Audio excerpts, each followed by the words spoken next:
energetic. So the chorus is very simple. You'll give me an A. It says, arise and shine and give God the glory, glory, rise and shine and give God the glory, glory, rise and shine and give God the glory, glory, children of the Lord. You see, it's very, very easy. Is that give me an A? Am I singing in an A? Arise and shine. Okay. Arise and shine and give God the glory, glory, rise and shine and give God the glory, glory, rise and shine and give God the glory, glory, children of the Lord. Let's sing all together. Oh, rise and shine and give God the glory, glory, rise and shine and give God the glory, glory, rise and shine and give God the glory, glory, children of the Lord. One more time. Oh, rise and shine and give God the glory, glory, rise and shine and give God the glory, glory, rise and shine and give God the glory, glory, children of the Lord. Now I want us to add actions to it. We'll start as we are seated down, and then we say, we are rising up, we rise and we shine and we give God the glory, glory. And then we sit again, and then we say, we rise and we shine and we give God the glory. Let us have that energy. So let's get chini. And deal with tafadhali wazee wasitushinde, because you know I can see them. I'm seeing the actions that they are doing, and you guys are very, you haven't eaten. Is there anyone who has not eaten? Good, so everyone has eaten. So to obey with energy and to the Lord. Timothy was told to do what? What was Timothy told about his youth? Does anyone know? To do what? What was Timothy told about his youth? You are the assignment. You go find out what Timothy was told about his youth. So let's sing that song, Arise and Shine, and give God the glory. So tumesema when you say rise and shine, you stand up, you do this, give God the glory, glory, and you sit back down. Then when you say again rise and shine, you rise up and give God the glory. So, let's go.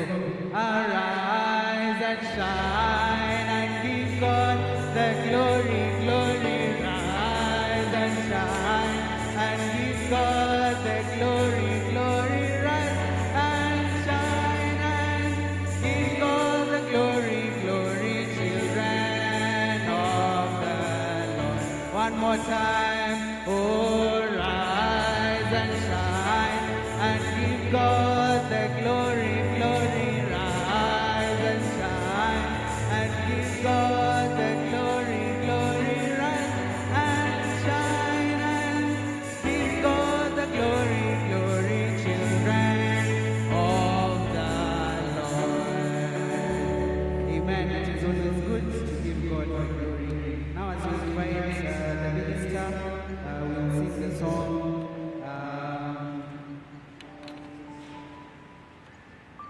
We'll sing the song.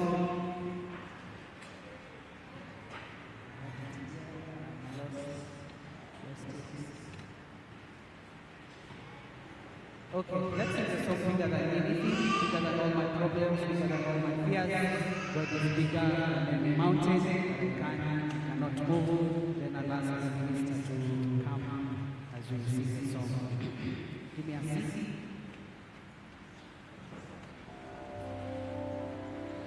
Bigger than all my problems, bigger than all my fears, God is bigger than any mountain that I can and cannot see. My God is bigger than all my questions, is bigger than anything. God is bigger than any mountain that I can and cannot see. Oh, my God is bigger than all my problems, bigger than all my fears. God is bigger than any mountain that I can and cannot see. My God is bigger than all my questions. He's bigger than anything. God is bigger than any mountain that I can and cannot see. Oh, my God is bigger than all the shadows that fall across my path. God is bigger than any mountain that I can and cannot see. My God is bigger than all confusion. He's bigger than anything. God is bigger than any mountain that I can and cannot see. Oh yes, our God is bigger than all my problems, bigger than all my fears. God is bigger than any mountain that I can and cannot see. Our God is bigger than all my questions, bigger than anything. God is bigger than any mountain that I can and cannot see. My God is bigger than all the giants of fear and unbelief. God is bigger than any mountain that I can and cannot see. Our God is bigger than all my hangers, bigger than anything. God is bigger than any mountain that I can and cannot see. Oh, my God is bigger than all my problems, bigger than anything. God is bigger than all the mountains that I can and cannot see. Our God is bigger than all my questions, bigger than anything. God is bigger than any mountain that I can and cannot see.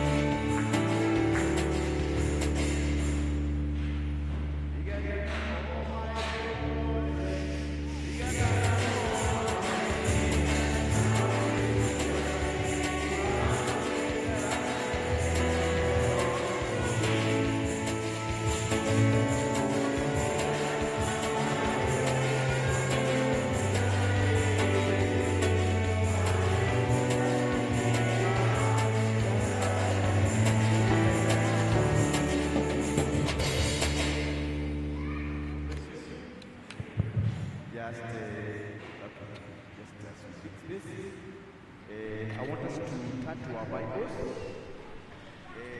Start with James 1 verse 17. Then we are going to then First Corinthians 4 verse 7. And then also go to Proverbs 17 verse 8. And also 18 verse 16. Proverbs 17 verse 8 and Proverbs 18 verse 16. But then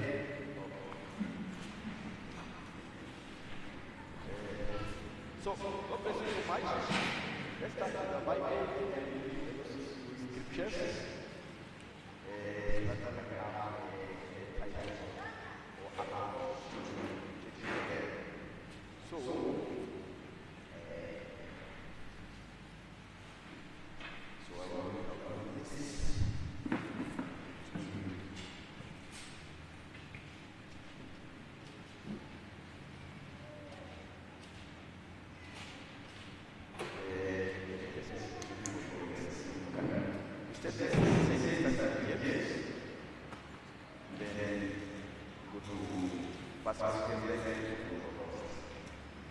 We can say that James 1 before we make it, let's repeat briefly the order. Let's pray. Heavenly Father, as we come to look at these words and thoughts together with this young people, we ask that the great order of the Holy Spirit will come and lead us, guide our thoughts, guide our hearts, open our understanding. Only you can do that. We commit all things to you and you will success. Amen. James 1 verse 17. Every good gift and every perfect gift is from above. And it comes down from the Father, with whom is no variance, neither shall be time. So, chapter 4, verse 7. For who maketh thee to differ from another? Who makes you different from others from another person? And what hast thou that thou also? And what hast thou that thou hast not received? Now thou didst receive it. Why art thou glory as thou hast not received it? Then Proverbs chapter 17, verse 8, and then 18, verse 16. A gift is as a precious stone with the eyes of the heart, with the soul of the time. It is also verse 16. A man gives a room for him, remaining before great men. God bless you so much. Just take your seats.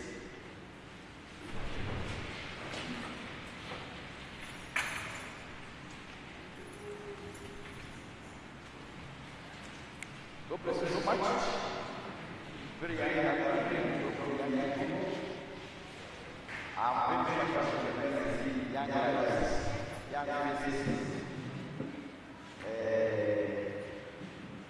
because to me, they mean potential at its best. So as I talk to you, whether you are parents, I'm sure you're supposed to love very much. And if there is any parent you give a child, the children, they will be it. And the best thing that can give you is what you not going to introduce God. You're going to introduce the creator of the world. That's the greatest thing a parent can do. These are the things that are okay, but that's the greatest. And therefore, the already where you are, you're already where you are. And the parents are very important things to tell you to make you God conscious. That is the greatest thing that a parent can ever do to their children. And so, I want us to, I don't know where the pen is. Was that this one right?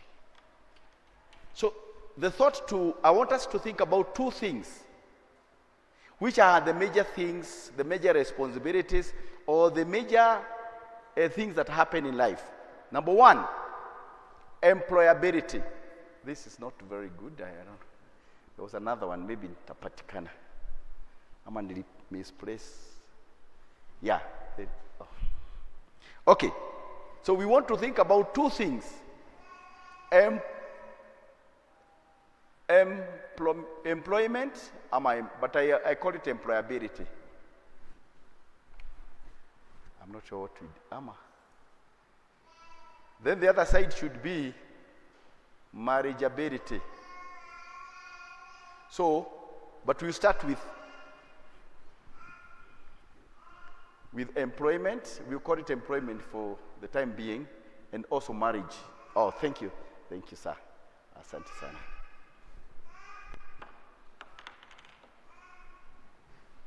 So, yeah, thank you very much. So we are talking of employment,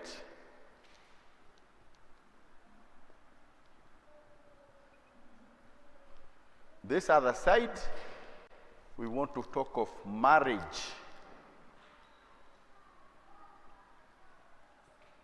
Oh, thank you so much, my brother. Yes, thank you. Asante sana, asante sana. So, these are the two things that occupy us throughout our life. One, but now, since there are responsibilities, in both of them, we need capacity.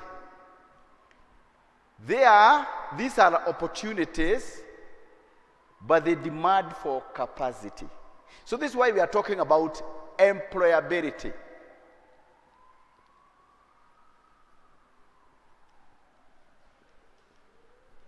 And here we are talking about marriage ability.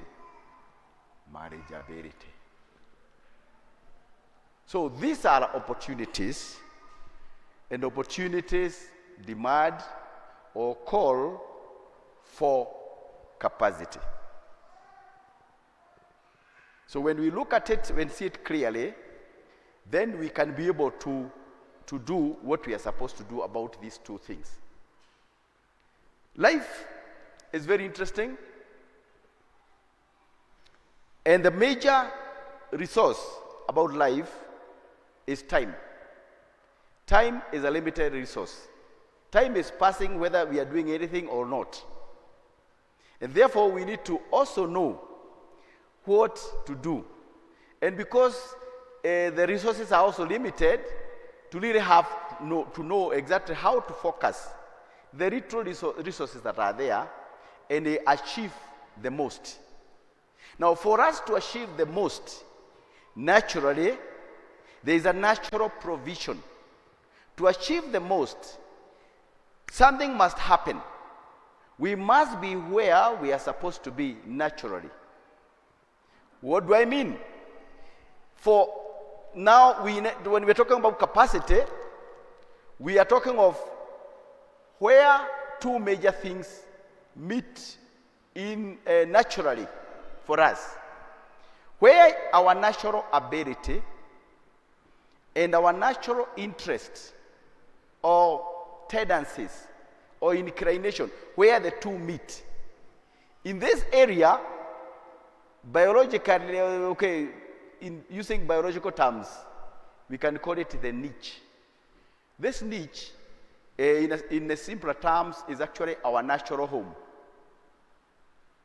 Our natural home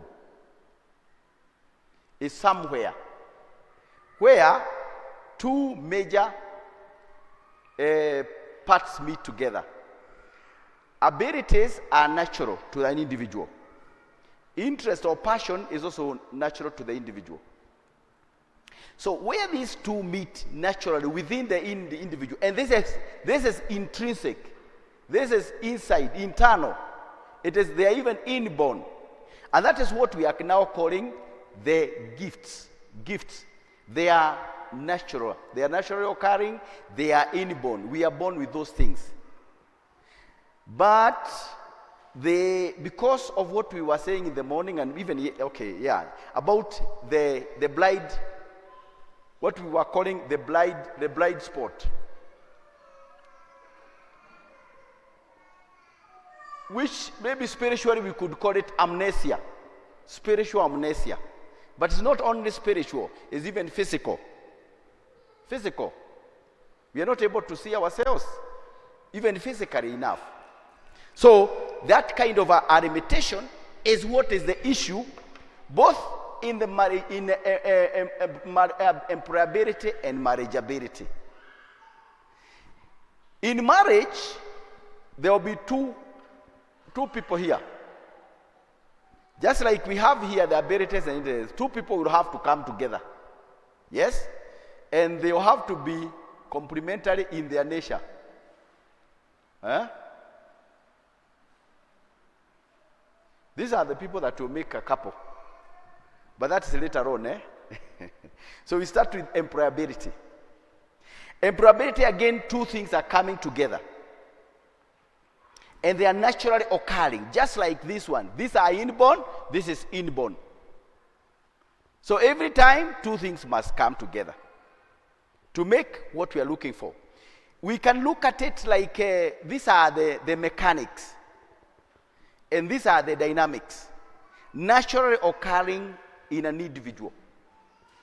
So the more we understand how this individual is, we can be able to help them, or they can be able to find their place, where they belong, their niche, or their physical place, the place where they fit best. And that's where they use the least to do the most. That's what happens with the animals and plants, especially the ones that are living out there naturally. For them to thrive, certain things must be in place, without which that animal will be extinct, or that plant. And because they don't have intellect like us, it is either they are surviving or not. But certain things in nature must be in place in those animals. Some natural ability and some natural tendency coming together. That's why how that animal or that plant, will be able to thrive. So certain natural properties must be there to make that plant organism be able to live. Now for us, the only difference is because the intellect is involved. We have to be aware. Lazima uwe unajua vile unafanya. You have to make a decision. Unataka kufanya hicho kitu. So that's the problem the difference between us and the other creation. The other animals and plants. Animals and plants don't have an intellect. They don't make decisions or choices. They just gravitate by nature to some place where they fit best. But us, we have to also involve the intellect. We have to make a decision and a choice. This is where now the blind spot is the problem. When we are not aware for what we are making a decision and choice, that's where now we have a problem. We must be able to make informed decision after having the right information. So this information is about oneself. How much do we understand oneself? Do we understand our natural abilities? Do we understand our natural tendencies? That is the question. Somebody called Howard Gardner actually talked about the multiple intelligences. This is what I'm calling abilities, mental abilities. Then there he talks about the multiple intelligences, mental abilities. Then Steve Rudolph talks about natural tendencies, multiple natures. This is what I'm calling interests, tendencies, things that you do without needing motivation. It's like something in you likes doing those things for no reasons. If you know what they are, the very particular details of what they are, tukijua hizo vitu tunaweza kuja tuweke pamoja tujue mimi huwa na hii, I have this tendency to do this, and I enjoy when I'm doing it naturally, and these particular things, they are easy for me to do naturally. I can do them very easily, more than the other people. Those things are occurring siko kwa ndani yetu tu kikawaidani, naturally, kimaumbile. So the more we see that, and because of the blind spot, tunashindwa kujiangalia. But there are people around us, that's why we go to school, and I think that's what the CBC is doing. If there is somebody keen around you, they can spot these things.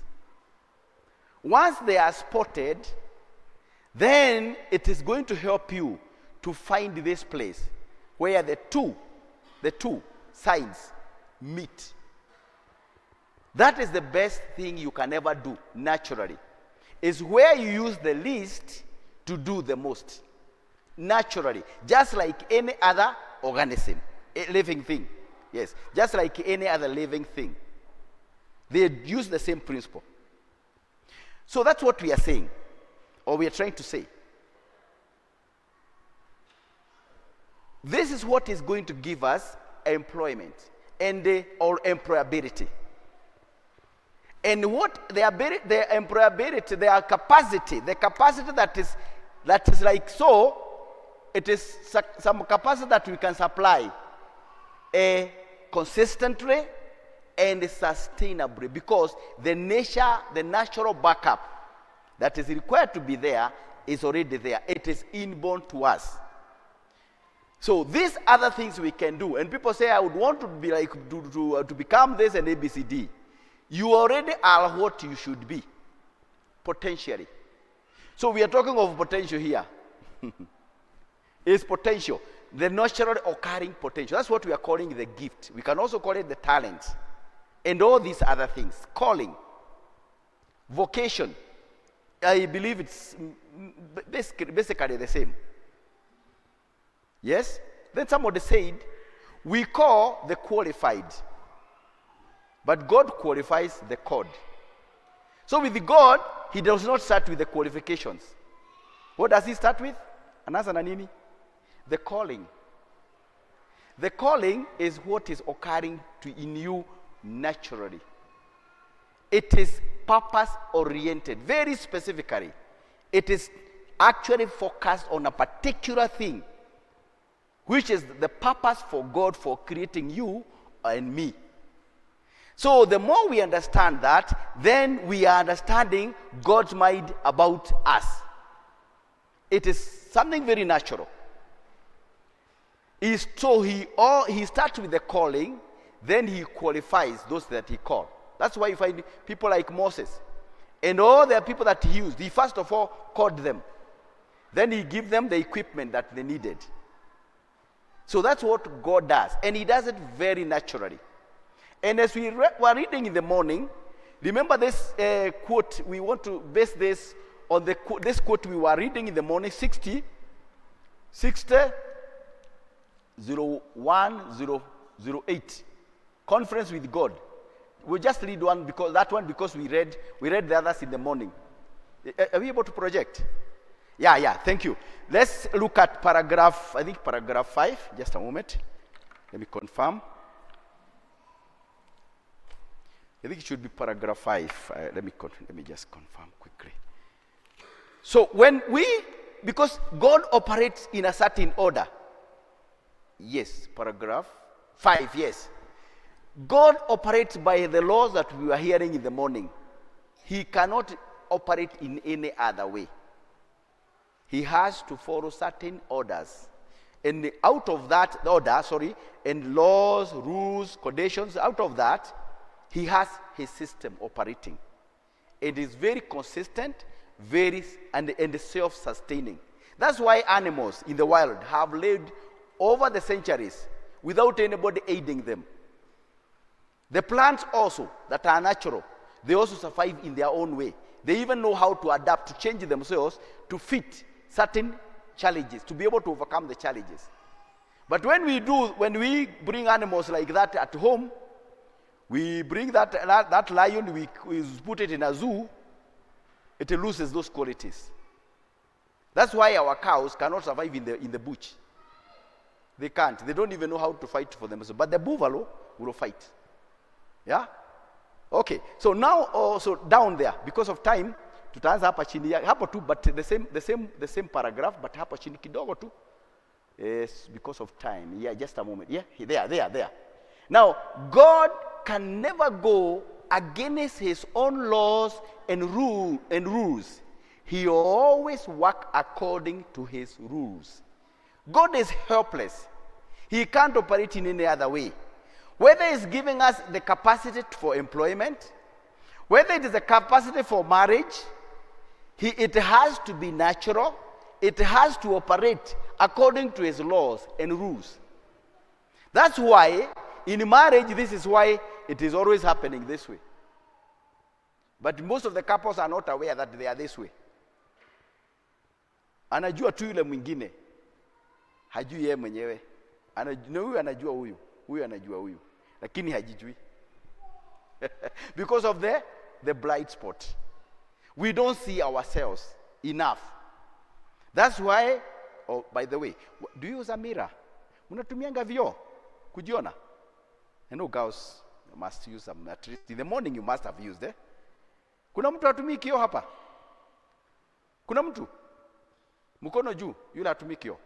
Na kwa nini unatumia kioo? Why do you use a mirror? Do you use a mirror to see another person? No, I want it to be very interactive. Mtu akiulizwa anasema kwa sauti kubwa. Do you use a mirror to unawatumia kioo kuona mtu mwingine? Sijasikia majibu. Do you use a mirror to see somebody else? Yes. You use a mirror to look at who? Why do we use a mirror to look at ourselves? That's a question. That's why I'm calling it the blind spot. And this is why these potentialities, these qualities, is like even when people tell us, sometimes we even say no. Because there are things we are not able to perceive directly. Because of inability to observe ourselves. We are unable to observe ourselves. The few moments we spend before the mirror, it is not enough to really know this person. Okay? Therefore, the capacity for employment, the capacity for marriage is something naturally occurring in the individual. But if the individual, now that the individual does not know oneself enough, this is why they can even choose the wrong career. They fail to see these properties. They can also get the wrong partner. They fail to see these properties. But the properties are natural. They are naturally occurring. So the more we are self-aware, the more we can choose the right career and we can be able to choose the right partner. Because it has to be based on something natural to us, something real, something God-given. So basically that's what we are trying to say. Now people keep talking about potential, opportunity. But opportunities will never come ahead of capacity.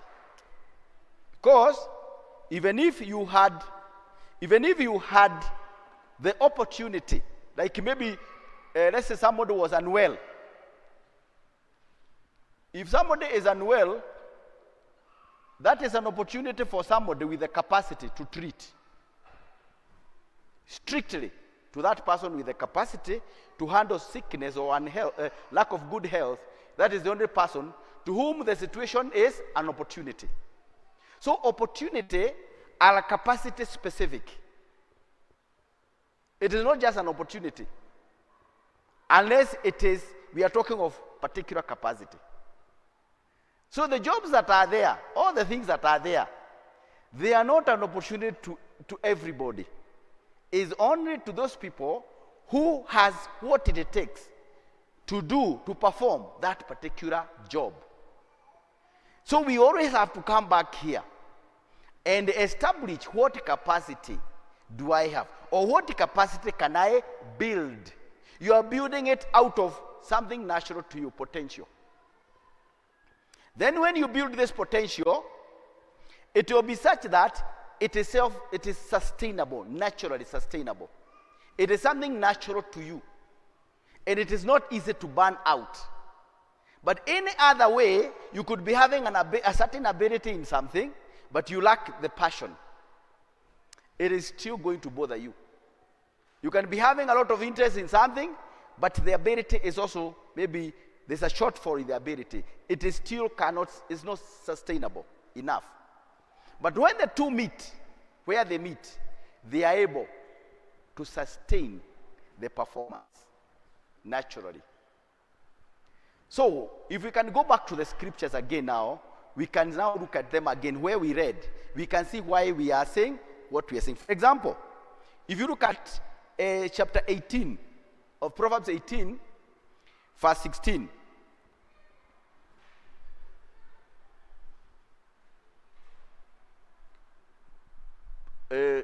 So 18, it says, a man's gift makes room for him. Now, this room is actually a space. It's a chance. It's an opportunity. So, a man's gift makes an opportunity, creates an opportunity for him or her. And it brings him or her before great men. So, human beings are given a chance, unique to the individual, for celebration. So each one of us is naturally a celeb, potentially a celeb. But that has to be actualized. Yes, it has to be discovered and then tapped. That potential is tapped, made actual, made to happen. And we can be the natural celeb that we were created to be. So it makes space or a chance or an opportunity for the holder of the gift and brings them before great men. We have people like Kipchoge. We don't think very much about Kipchoge, like how far he went with education and many things. When we mention Kipchoge, one thing comes to our minds. Si ni kweli? Inakuwa nini? Kukimbia ndio? Yes. He did not buy it anywhere. It is naturally occurring in him. The only thing he did is recognize it. He recognized it and accepted that he has it, and then added some value in terms of exercise. But no amount of exercise can turn to a talent. Maybe the body will be a bit exercised. And sometimes if you excess it, if you exceed something, you can even become sick. When you don't have a gift, when you don't have a talent, you are supposed to exercise something that is already there. So the first thing is know what is there. So what is being exercised? Ni nini kinazoezwa kwa mazoezi? Yeah. Sidio? So that's what we are saying. So the first thing is the discovery of what gift is there. What God gave you naturally. Then plan how to tap it. Tapping it is what is now the exercise. We also have academic gifts. Gifts are across the dimension, all the dimensions. And the potential is multidimensional. So check what do you have in education. What do you have academically? What are you given naturally? Where do you fit that field? And check your gift, because a human being can have several talents, like the parable of the talents. You could be having 5. One could be in education. Another one could be in a certain type of a business. Another one could be in a certain kind of a game. All these things. 5 of them. One of them had 5, the other one had 2, the other one had 1. Okay? According to their abilities. So human beings don't have the same abilities. And each individual is unique in their own way. And the uniqueness is also in the giftedness. That's why when we read, now you remember what we have read in 1 Corinthians chapter 4 verse 7. Who made you different from others? You are made so different, so unique. And that uniqueness, that difference is a package. Iyo utofauti. Ni kipao. Ni kifurushi. It's a bundle of gifts. First of all, God gives you your unique appearance to make you an entity. And with that appearance, many other things are inside there. It's a whole package. So that's what we are saying. Vile tunavyojielewa, our personal uniqueness, utofauti wetu na watu wale wengine, the more we are able to offer something extra. Yes. And this is what makes us stand out in a crowd, in the masses. Is that uniqueness, once it is developed, is what beats in the competition. Yes. But when we are all doing the same thing, the same way, then we create unhealthy competition. Everybody is doing the same. And in the same way. Then we talk about flooding of the market. So it's actually self-inflicted. But we don't know. It's an artificial situation. It's man-made problems. These are man-made problems, but unawares. But when we base it from our personal uniqueness and develop that, even if it is the same field, there will be some level of uniqueness, which makes the person have an edge above the others. And everyone will be coming out with something extra, something unique, because of the uniqueness that God has put in us. Okay? Maybe at that point, there is something I would want to read with you, what the prophet says about this uniqueness I'm talking about. It's important to understand, and especially when the prophet, there's a way the prophet puts it. Yes, so look at, 60:03:13. Are we able to project the messages, yeah? Yeah. So 60:03:13, hear ye him, paragraph 40. Or sorry, because of time, 60039, 60039, it was almost the same week. The message of Hawaii, paragraph 36. It's important that we understand that the individual is so unique. And we cannot talk about the individual without talking about the uniqueness. And this uniqueness is tailored to purpose by God. So the moment we develop that uniqueness or appreciate the uniqueness, we are coming out with something that cannot be outdone by any other person. Yeah, so, okay. Therefore, when we, okay, just a moment. Paragraph 36. In that, so 60309, paragraph. Okay. Yeah, so as we get there. So now, what we are saying, you are not, the way God has made us, nobody else is you. You are the only one that is you. That's why the government can afford to give us identity cards. What is very special in an identity card? Did you ever know, young people? What is very important in an ID? Do you know? Do you know who can tell, who can attempt? Yes, brother. Yeah? The fingerprint. Let's appreciate him. Look at your hands. There are some small lines, there are lines that are there. You are the only one, the very details about them, you are the only one with those ones. The whole world, throughout all the human generations, they don't repeat themselves. They come from a small thing called DNA. And that does not repeat itself. It happens only once. And it produces very many things. The fingerprints and many other things that are within an individual, they are the same. So let's look at this. Why God made a way? Then why don't you receive it? Now you could kind of straighten this medicine proposition out.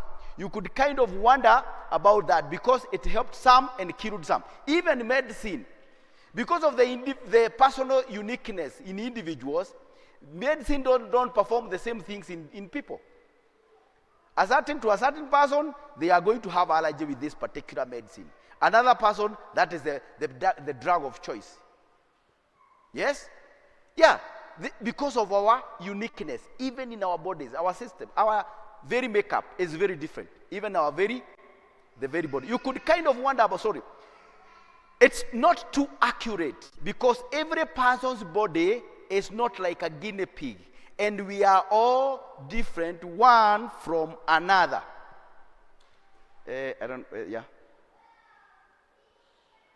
I want to get to that this, if I could, how that one tries to impersonate another. Now listen, you can never do that. God never made two people alike. No two people in this world are the same. So Paul was asking, I believe he got this revelation. He says, he was asking, who made you different from others? And the prophet is saying, God never made two people alike. You just go the way the Holy Spirit leads you. So you need to be led by God. You as an individual, me as an individual. We might take the millions that is in the world, and no two of them has got the same thumbprint. We can take all the millions in the world, and no two of them got the same thumbprint. That's right. God made them different. He is a God of variety. He made them different. And don't try to impersonate the next fellow. You do what God tells you to do and stay with it because, so you see, there's something to discover, to some revelation we need about ourselves, the individual, because there's no one in heaven or in earth can take your place. God made you for a purpose. Stay with that. That is God's solution for us. And when we follow God's way of doing things, the problems that are there, God created the solutions for each of those problems. That's how perfect God is. That's why we know how wadudu, like the ants. They run the economy very efficiently, very effectively. Umesikia siku moja wakisema wasaidiwe na serikali? Serikali saidia. And they are very small. Solomon calls them a small people. And they're able to do their job at the right time. And they supply all the needs. Yes. But then they keep following God's pattern, God's plan. They are very original. And their economy has thrived up to the 21st century. They are still not helped by the government. As small as they are. So what is the problem with these big things like us? And serikali saidia kila wakati. Then there must be something wrong with us. There's something we don't understand. Those things are very natural. And they do what they are born, what they are made to do naturally. Everybody is in their natural position. And they do their natural role. That's why they thrive. Their economy has thrived up to this day. So, we are made by the same intelligence. That's God. And we are made that way. We also belong to particular places, particular positions naturally. If we can discover that, we can do something that's natural to us, that is also naturally sustainable. And that's what we are talking about. It should be a natural situation. Natural equipment for anything living. That's how they have thrived. And we can also do that if we can't fall into that natural plan for each one of us. The giftedness, the nature that is inborn to us, we only need to discover it. We only need some liberation, some understanding of our own selves. The way God's wisdom made us. It is purpose-oriented. Just like the ants, those ants and the bees and the others. Okay, so we were just looking at that. So we can go and proceed on. Therefore, the gifts, these are naturally occurring things. But the problem is we are not able to see ourselves enough. And sometimes we may not have somebody who are able to really see you nicely, understand you, discern exactly how you are. And the few that could have been close to you, they might have even told you the wrong thing. Okay? Because maybe you are staying with the very stressed people, sometimes they can tell you are good for nothing. But of course, it's because they are stressed. They're also having their own problems, their own share of problems. And then if you believe that, then you will never do anything with yourself. Not that you are that way. You just fail to understand yourself. And maybe nobody has ever helped you to do so.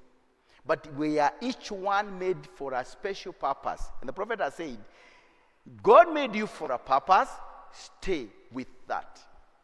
That is what is naturally sustainable. It is the easiest to do. It is what you can do. You use the least to do the most. That's how all the other living organisms thrive.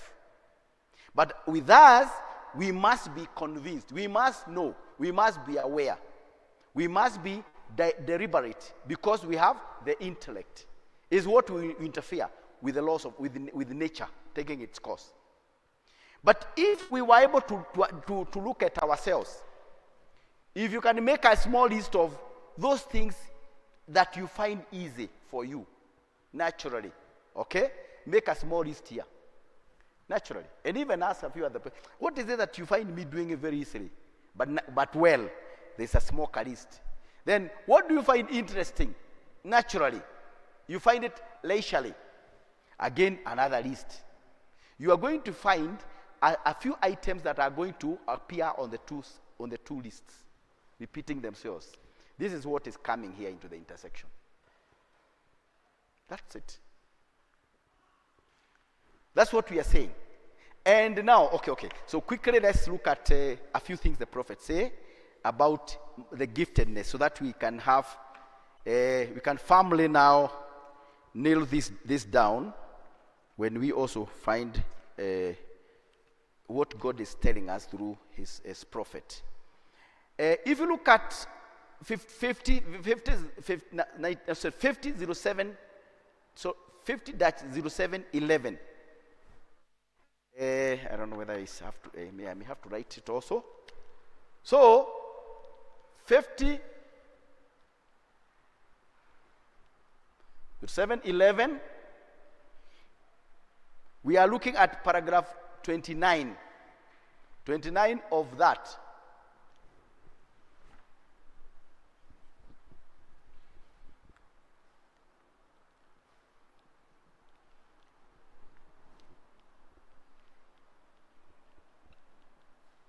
Okay. If you are there? Yeah. Let's look at this together. So that we can affirm through the prophet that this is true. Now, and how? It's all seen by vision. Everything is by vision. When I see what you have done in life, I just see it. But it's like I'm looking at you now.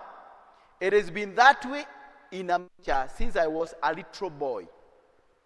Therefore, I believe that gifts and callings are without repentance. That you are born in this world with the gifts.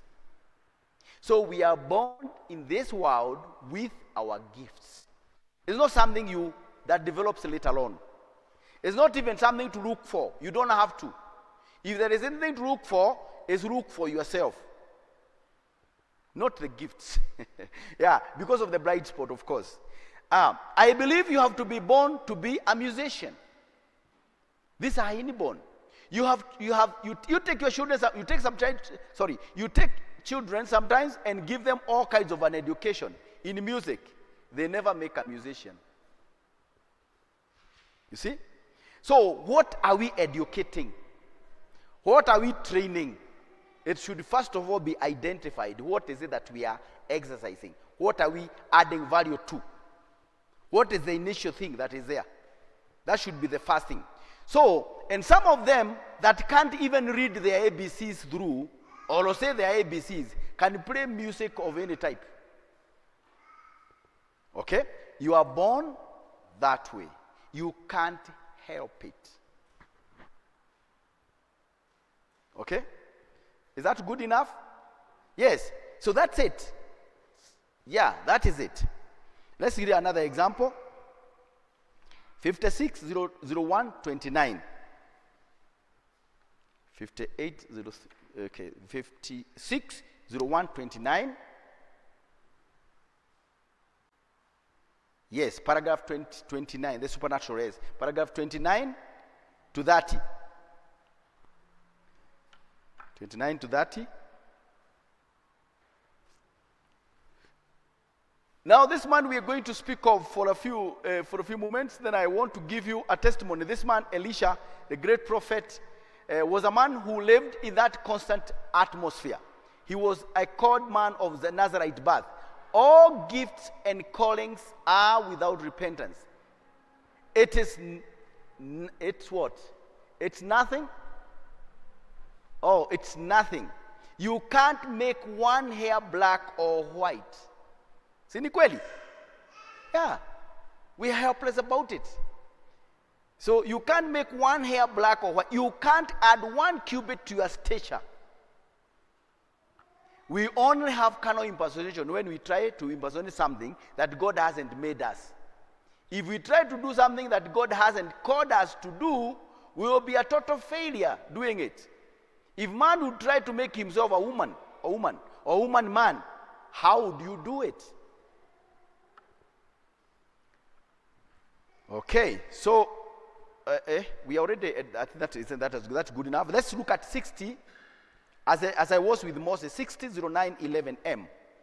60-0911M, paragraph 121.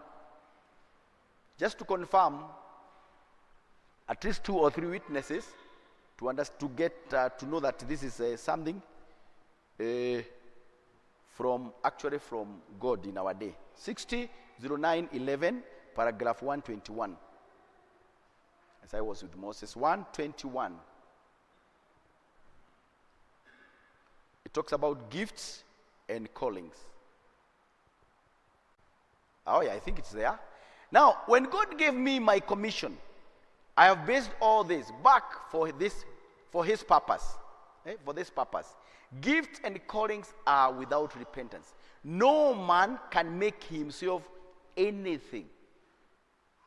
God makes you what you are by what? By his grace. God makes you what you are by his grace. We have no way of making ourselves.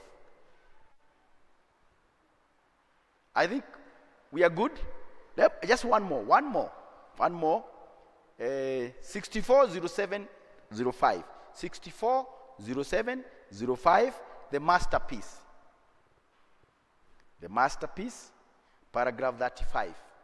Paragraph 35 talks about a genuine sculptor.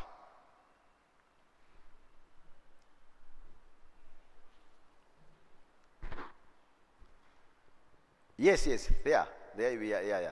Now, a genuine sculptor is inspired, like a genuine poet or any genuine singer, musician, whatever it might be. All real has to come by inspiration. Are we satisfied? Tunaelewana? Tunaona ni ukweli? Tunaona ni ukweli. Mnamanyamaza kwa nini? Nawaangalia sana kama tunaelewana. Tumekubaliana. This thing called inspiration it comes upon your gift. So inspiration is natural, and it comes naturally to something that is naturally given to you. So people talk of creativity, innovativeness is a form of inspiration. It does not just come to anybody.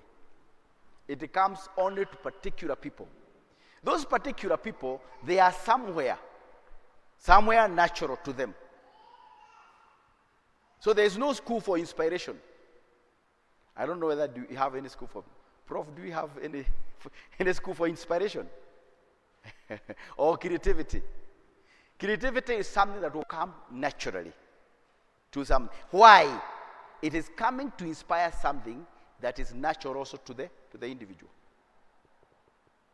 So we can only attract inspiration by being where we belong naturally.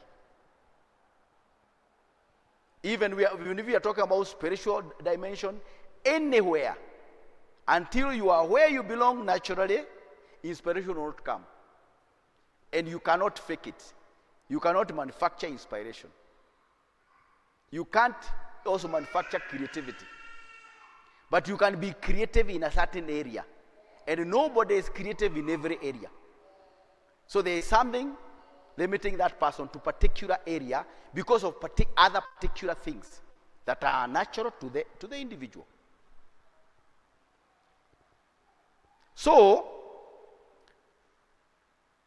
like for example, how was our prophet doing what he was doing? It had to be natural to him. Because that's what God does. Let's see that maybe for an example, to see why the prophet was a prophet. Okay? We can look at the message of Countdown 640209. 64-0209, Countdown, paragraph 112. Yeah, that one. Paragraph 112.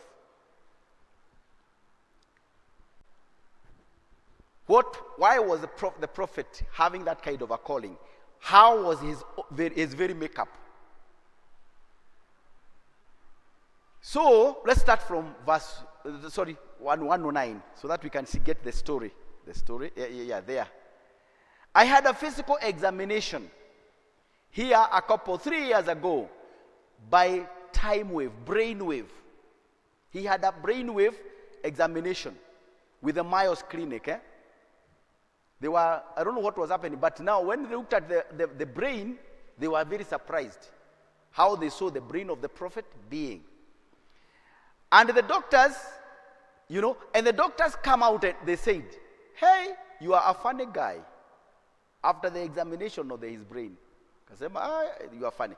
I said, what's the matter? Said, you know what? Said, you could dream when you was wide awake. Now, they had seen that medically. These are the doctors that are telling him. Okay? I said, you know what? Okay. I said, what? Said, you can dream when you are wide awake.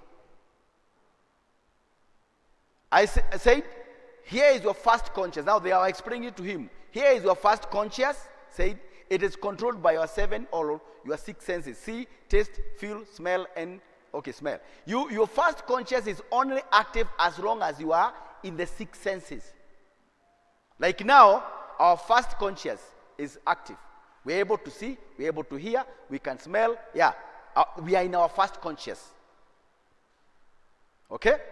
Said, when these are inactive, when all the 5 doors shut down, then then you go to your subconscious. That's what is going to sleep. When these are inactive, you are asleep, and you go over here and dream a dream. Some part of you goes over there for sleep. You are in our subconscious. You are subconscious, but you have come out from. You must completely be conscious. You cannot have that cannot happen at the same time. And you go over here and dream a dream. Some part of you goes over. Then when you come back over here, then you remember what you dreamt when you were out of your senses of feel, taste, see, smell, and hear. See? And that's the ordinary. That's an ordinary human being. We never seen it before. Now doctors were telling me that we have never seen that kind of a thing in any other brain. Okay. So we never seen it before. But both of you are laying right here together. Both of your timing waves from subconscious and your other conscious, they never had it before. In my they never had it before in my life. Man, you could dream a dream standing up and wide awake. I said, doctor, did you ever hear of a vision? He said, no, I don't believe I ever did. I said, are you a believer? He said, I'm a Presbyterian, Brother Branham, but that's all. The pastor has got some people down there every Thursday night. All I hear is Presbyterian, Presbyterian, Presbyterian. I don't even go down. I said, did you ever read in the Bible? He said, I have. Did you ever hear what the old prophets of the Old Testament went off in another dimension and that? He said, is that what you are talking about? I said, that is 8. And he said, well, that would be wonderful. Brother Branham, you ought to go. I said, I've already been interviewed by Miles, see? And then, but look, do you ever dream a dream, doctor? He said, oh, sure. I said, dream me a dream then. Just go to sleep and dream me a dream. Tell me what to do. You couldn't do it. But ever who controls you could give you a dream of me. And then you could wake up and tell it. Okay. Now, I think because of time, we are seeing that even him, the prophet, he was performing the way he did because of a gift. Something inborn to him. The way his brain, the timing wave of his brain had been made. That's why he was doing those things he was doing. Therefore, we are made who we are, what we are by the grace of God. It's something that God did to us, planned, and it is inborn to us. We only need to discover it or discern it or have a revelation and then engage it correctly. Then we can be able to perform. Now, okay. So what are we saying?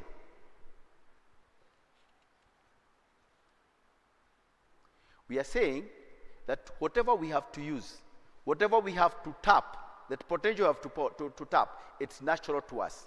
So the moment we discover that, then we can be able to tap it, and we will be tapping something that is sustainable, naturally, something that is consistent. And we can find out what we have for in education for us. And the other various fields, we can discover ourselves in those various fields. by discovering what we have for that particular field. What mental abilities do we have needed for that particular field? And also our inclinations. Yeah, applicable to a particular field.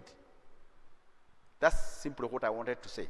Then when this happens, because I want now to get to this other one, when that happens, you are able, like for example, let's say you are in a college, or what you need to do to make use of this, you can now add another circle here. When you add this circle, it's not very good, so but I twist it to make a point.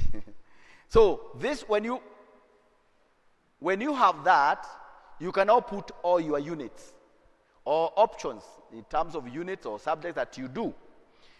Put them here, and I want to call them exposure options.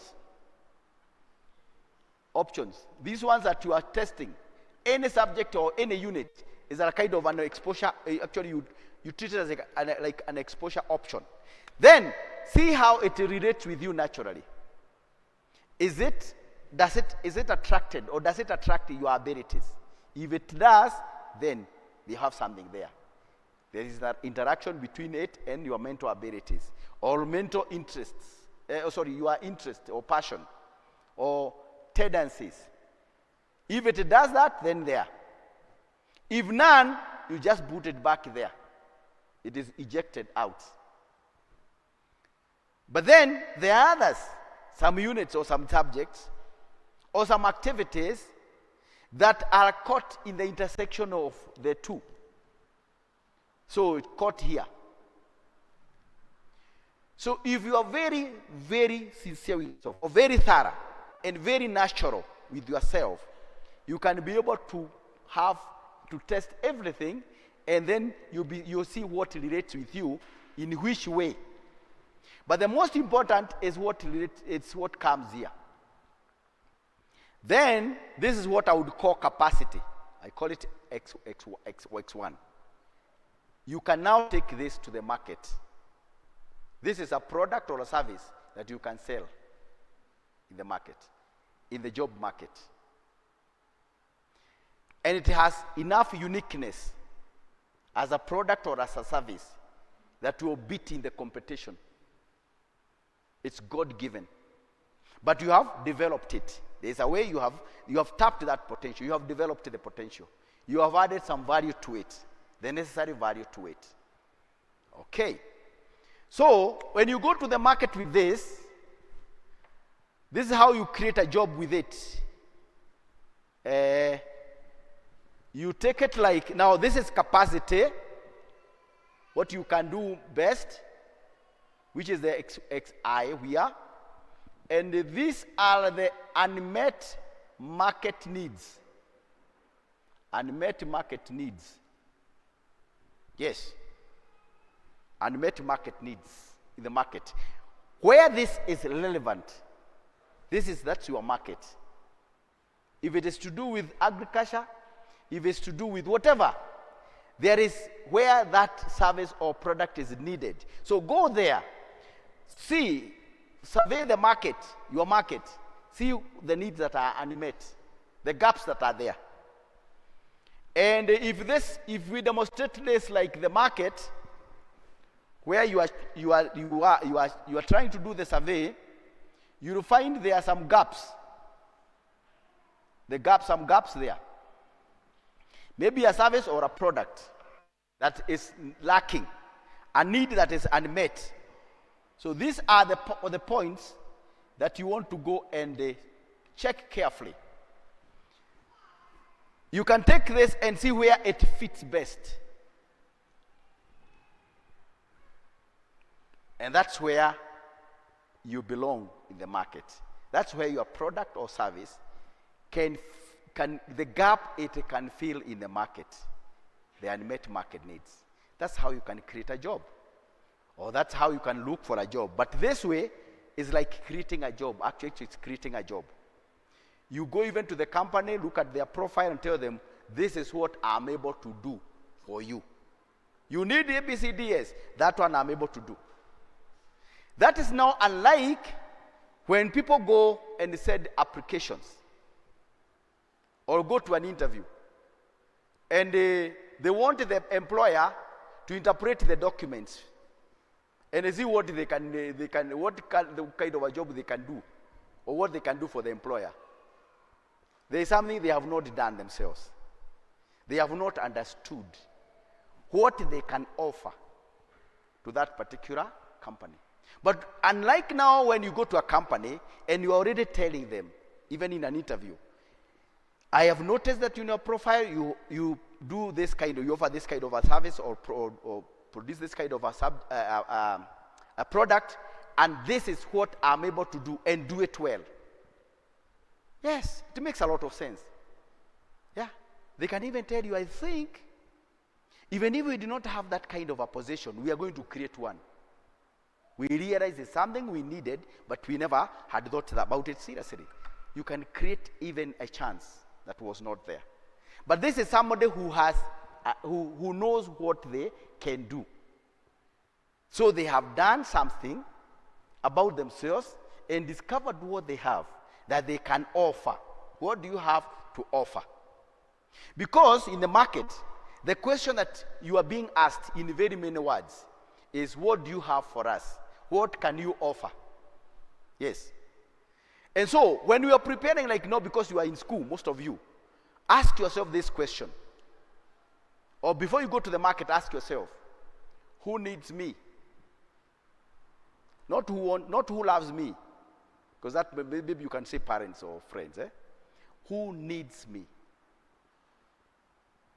And see, why would they need you? It's because there's a problem, a situation you can fix. You have something that can fix a certain situation. Or who do you want to need you in the future as you think about career, as you go on with your education? Whom do you think will need you? And then you are basing it on something you have understood about yourself. Something you can offer naturally and consistently, sustainably. That has to do with some self-discovery, self-awareness. Yes? Then you can prepare for that subject, for that, for that product, for that service that you can offer to fix a certain gap in a certain market. You people, because I know most of you know also the soccer, most of the soccer celebs, like ni tuhesabu kidogo, wale wanacheza kadada, wale wenye sifa, niambieni, si mnajua? Messi, yeah, good. Messi anacheza namba ngapi? Mnajua? Namba gapi mgongoni? 10, good. At least hiyo najua hata mimi, na sijui zingine, but at least hiyo najua ya Messi. Namba 10, sio? Tuseme mwingine. Ronaldo, namba gapi? Very good. Let's appreciate him, and the other one said there. Number 7. Yes. Do you know somebody else? Na namba yake? Now, this is enough for what we want to demonstrate. Now, what do you think makes Messi not play any other number? He's not celebrated for any other position in that football ground field. What do you think is the issue? According to our discussion, unaona ni nini? What is at number position 10 with Messi? According to our discussion here. Who can want to attempt? Nani nataka kujaribu? Unaona kama ni sababu gani?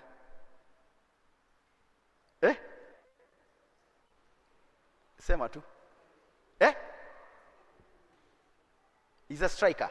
Yes, but what is it? What is it not in any other position in that football ground for Messi? Why is the star only shining at position 10 and not any other? Na tukimpatia number 1, atafanywa nini? Si siku hiyo atapigwa na watu? Atapigwa na mashabiki. Si ndio? But what is in number 10 with him? That is where his mental abilities and the mental inclinations. This is where the two sides meet. When it comes to football, that's only in football. And so, when he is there, so number 10 comes here with Messi. And for Ronaldo, number 7 comes there. That's what we are saying. We are all celebs, potentially. But we have to discover, we have to go through the process of self-discovery in any given field. Yes. I hope that's a bit clear. Therefore, that's what really we are talking about. It is just self-discovery in a given field, discovering what is given to us naturally. And human performance is dependent on this kind of an arrangement. Okay, so much about employability. I think let's talk about a little bit about marriageability. So, what we are saying, these are the now, tuko hapa sasa. Unaona hawa jamaa? Munawaona? This is now the people that get married. And this is natural also. We are actually trying to demonstrate temperament. This is about temperament, the disposition. What is natural to those individuals. Munawaona? Haya. I want us to see, to interpret. What can you see? Unaona huyu mtu kama ni namna gani huyu? Can you describe huyu mtu? Tuseme huyu ni A na huyu ni B. B unaona kama ako namna gani? Tuko kumwangalia tu hivi. Nani ata attempt? Unaona kama ni mtu ako aje? Talkative ama mnyamavu? Expressive or reserved? Unaona ako aje? Tell us, brother. Ati? Mtu wa kufurahia, yes ndio? Mtu mwenye furaha ndio? Tunakubaliana? Hata nyinyi mnaona hivyo? Haya, na huyu mwingine? Mnaonaje?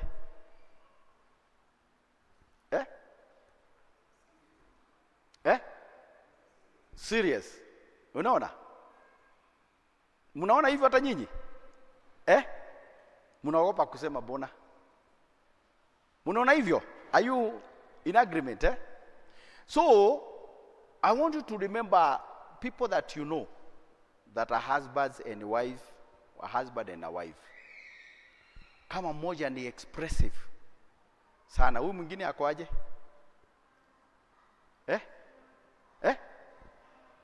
Nani atatuambia? Si ni kuongea tunaongea. Kumbuka some a few of them. Aya, mmoja akiwa anaongea sana, yule mwingine? Ako?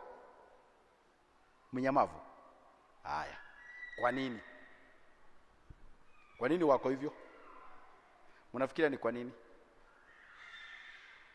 Hiyo inasababishwa na nini? Mnafikiria ni ifanyikaje? Haya, wewe ni mnyamavu ama are you expressive or reserved?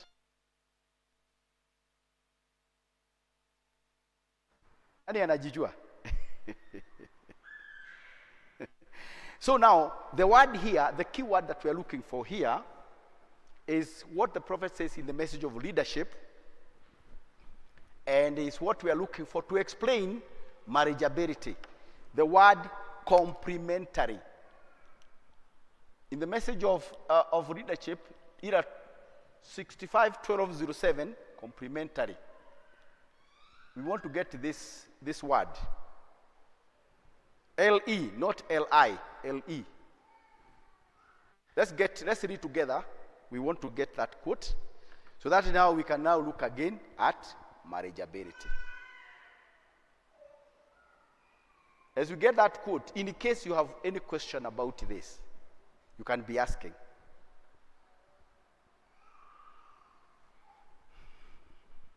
The word complementary, this is going to give you the quote in that particular message. Haya, maswali. Maswali kuhusu hii tulikuwa tunasema.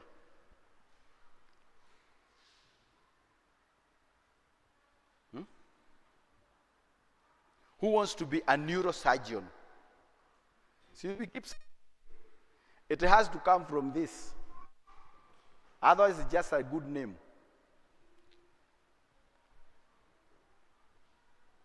Okay. Now I shokosa tu kidogo, but let's read it here. Now the prophet says about now choosing a partner. He says you have a choice of wife. You go out and take your wife. You want to take a wife. You want to take one that is complementary. This is a very key word when people are talking about marriage and marriageability. You need to get somebody complementary. That is the natural formula for marriage. Is somebody who makes you complete. Yes, whatever you have, whatever is lacking is completed by that person.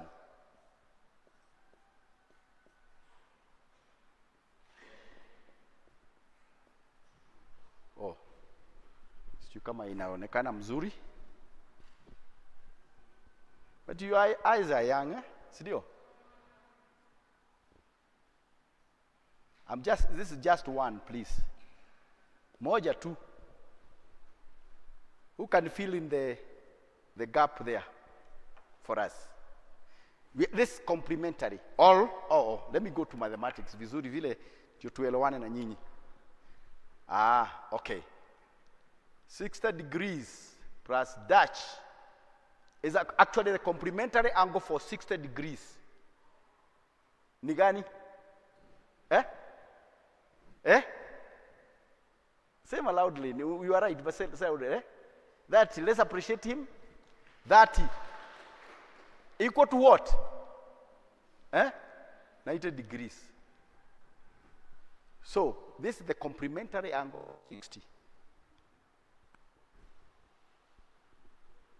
You are supposed to look for, the prophet is saying, look for a wife that is complementary.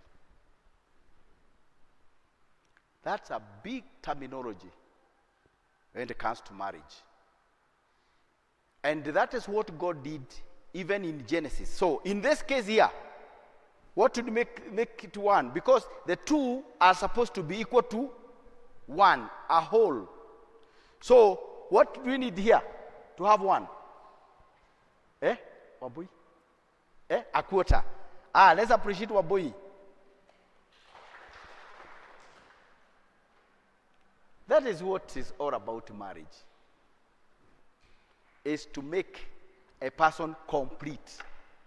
It is their shortfall that is being addressed. And that is what makes it necessary. Because you feel there is a gap. And that gap worsens around puberty and thereafter.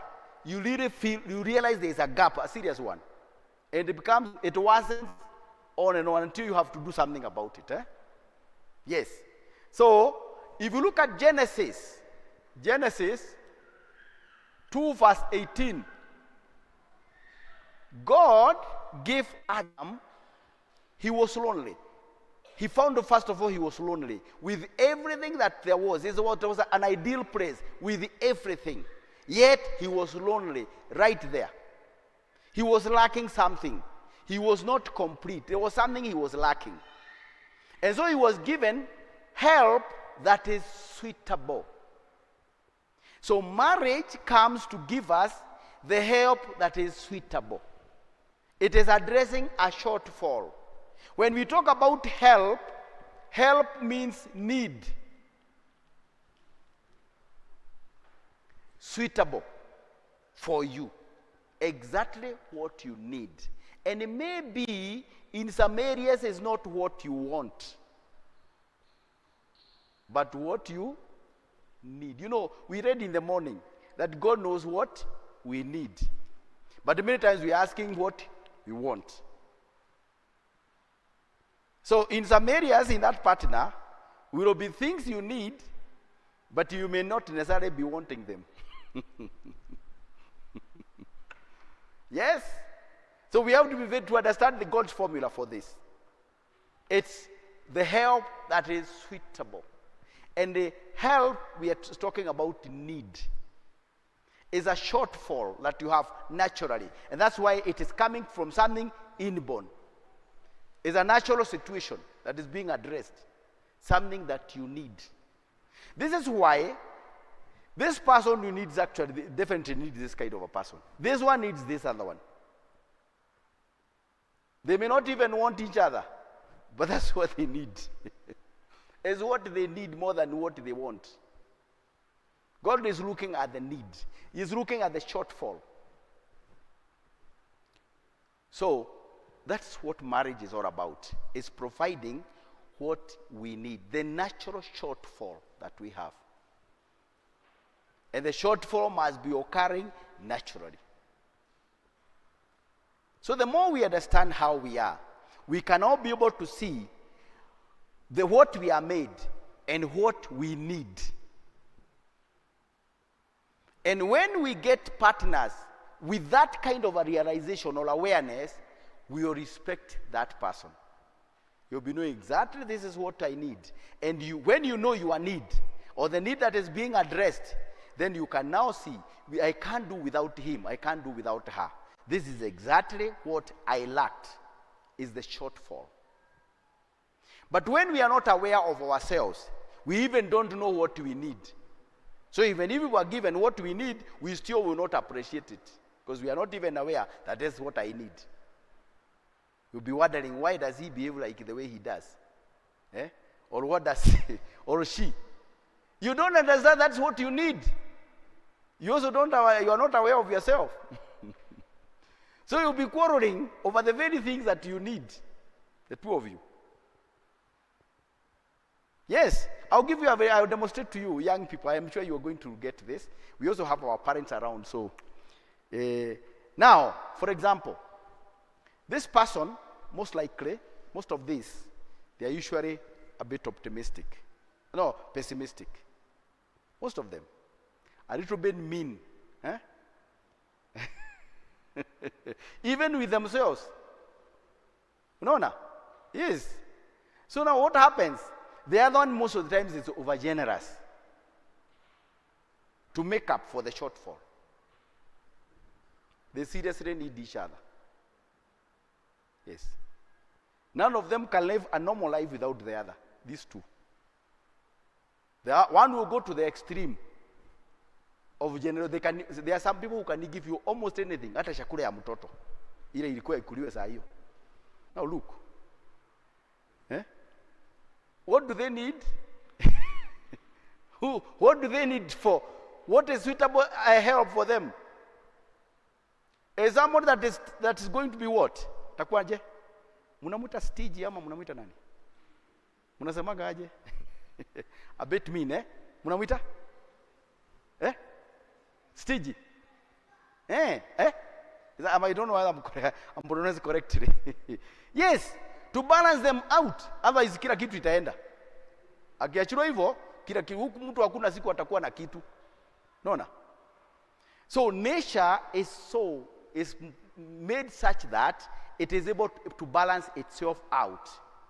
The checks and balances naturally will happen. So that is the person they need. Regardless of gender, this one has nothing to do with the gender, by the way. But it's going to be that way. But now, because the two are not aware of themselves, if they happen not to be aware of themselves, they will keep blaming each other. Wewe hutakangi nipeane kitu. Unasikia vile na wanaambiana. Na huyu kama angeashiriwa angepeana kila kitu. Nikupeana kila kitu ni sawa? But it's not even godly, by the way. Kuna excess hapo. You're going overboard. You are less losing balance. Now the other one is to balance it. This other one also, they require something like this. Unaweza kuta ni ngumu sana kupatia mtu kitu. Unaona? So, you see, seriously they need each other. Higher. Sometimes it's optimism and pessimism. Each of them is oriented to one of the sides more than the other person. So this one could be oriented to pessimism. Anainama pande hiyo. Almost everything anaona ni kama haiwezekani.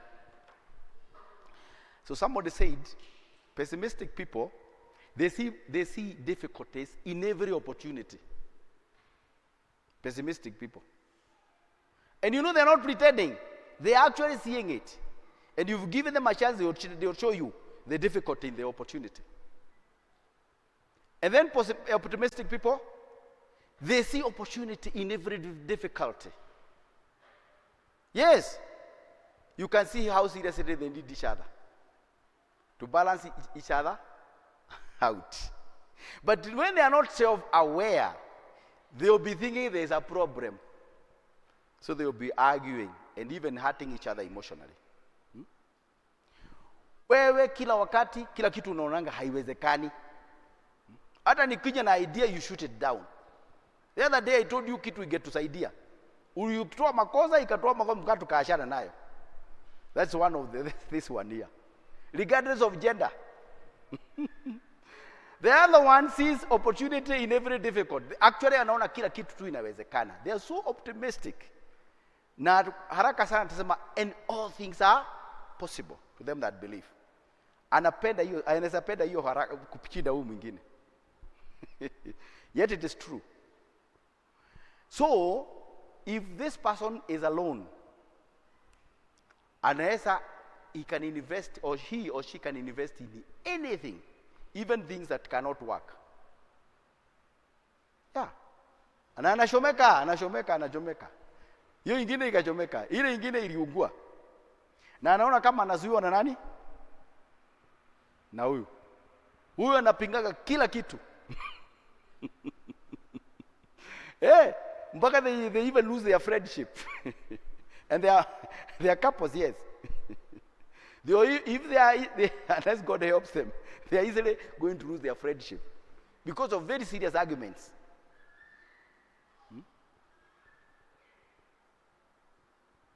Tunaelewana?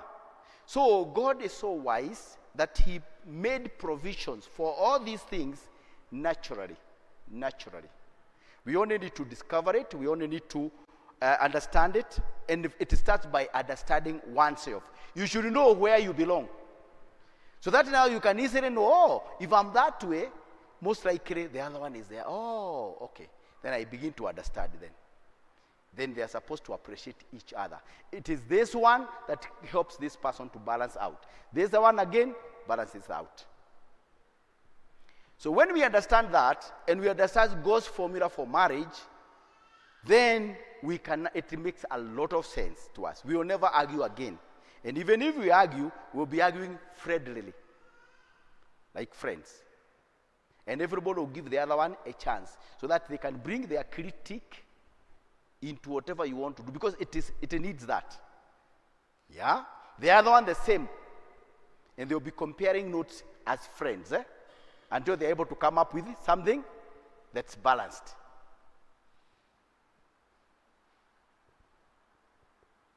So marriage is simply that. Until you understand that's what is happening, young people, and that is when you are already at the right age, don't think it is marriage. Now, number two, that is very important. We are telling you, some of you are quite young, but you need to know these principles in advance. Two things very important in marriage. That is complementarity, which is natural, and we have seen how it works. The second thing is compatibility.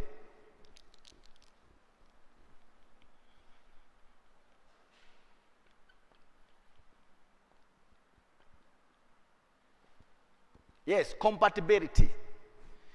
This second thing that is needed in marriage is where character comes in. Character is acquired. It's something that is, but it forms through the interaction of the genetics, the inherited abilities, what is inherited from the parents. The six said this about from the 6 individuals, the biological mother and father, and the mother and father, this other side. Now, when we are exposed, our nature, when it is exposed to what happens in the environment, there is a way we perceive. There is what we are able to take in. And that's why there is nobody who is exactly like the other, even if they were brought up in the same environment. It's because of the difference, the uniqueness of the genetic aspect of it. So they don't take in the realities the same. We don't perceive reality the same way. So our personality type is actually something natural. The personality type is the nature of the mind. Not the personality, but personality type. It's a type of the mind. Now, what is there in the mind? Maybe I can wacha niondoe hii kidogo kwanza. What is there in the mind?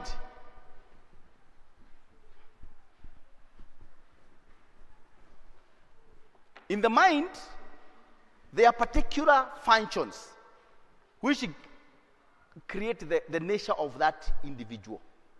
For example, there is functions like thinking in the mind. That is called T. Whereby those people are trying to define or the nature of the mind. Now, there's also sensing. It's a function of the mind called S. Intuition.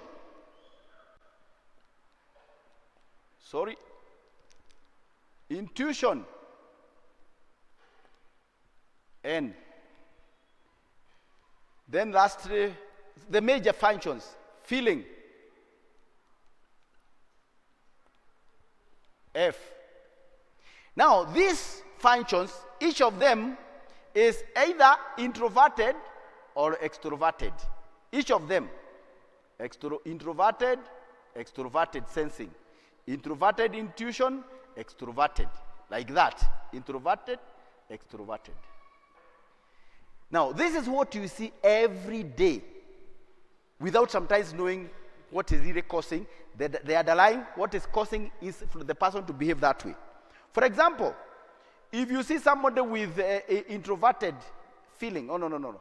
Let me say introverted sensing is something that sometimes we notice. This person, the function, their sensing function, when it is introverted, they are not able to sense the external objects. So when they go through where there are some objects, like between the forms, they will go knocking the form or being knocked. Unaona hiyo vitu? Hawezi pitia mahali kuna congestion ya vitu bila kugonga hizo vitu ama kugongwa. It's not abnormal to them. It's actually because of their mental capabilities. And this person will keep looking for the most comfortable position where they are seated. Nakaa, naekelea miguu hivi, naeka pale chini ya kamesa, anakaa naipanga tena hivi. You've seen that, eh? But don't tell somebody, don't tell somebody that. Now, the sensing again, people like now we are talking of Messi, the strikers, those people that do the striking, or the sharpshooters, they have a mental ability that is able to relate very correctly with external objects. So they can even pass through somewhere very thin and they are not knocked by anything. It is a function in the mind. They can also aim at something very small, like the sharpshooters, the marksmen. They are just using something natural to them. Yes. So this, even the careers and all these things that we are talking about, they are originating from something that is within us, an ability, a mental ability, a natural ability that is within us. This is what determines what we can and what we cannot do. That's what we are talking about. So compatibility is the issue of character. Character is about the values, the attitudes, habits,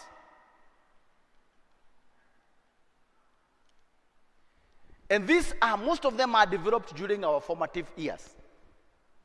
So if somebody loves the word of God and values it so much, this is going to be part of their character.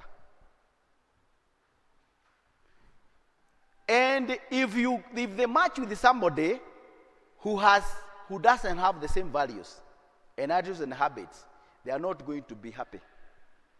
They're not going to be happy. That's why the Bible talks about character more than anything else. And that's what the prophet has been talking about. Get that person who has the character like you. If you love God, get somebody who loves God. If you are a believer, get another believer. Because of this part here, you are not going to be compatible with that person. And you will not be happy. You will not be comfortable. You could be okay when it comes to the personality types, but this is going to be a problem. You will lack this similarity that's supposed to be there. This is a contrast, but this is a similarity, which you badly need. And the prophet says that you should look for that person. Just a moment, when it comes to that. The prophet says that you should get that person with equal, who is actually an equal yoke. Or else you are going to get an equal yoke. If you get somebody with an equal yoke, that means you are not compatible in terms of character. You are not able, it is going to be very hard for you. So just a moment. I think I'm able to get that quote quickly. Yes, I think it's here. Get it. Now, let's say, for example, 55:02:28, separation from unbelief. We're going to get,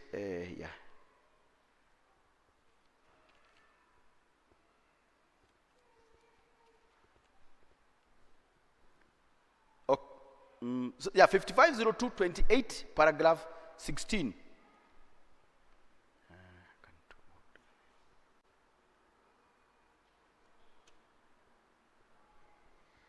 Yes, let's get paragraph 16. We want to see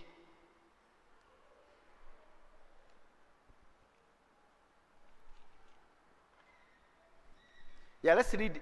Now, this borderline believer, as I called him a few moments ago, he had a mental conception of his theology, that he thought, well, there is God, but maybe Baalim is God too, and the others is so forth.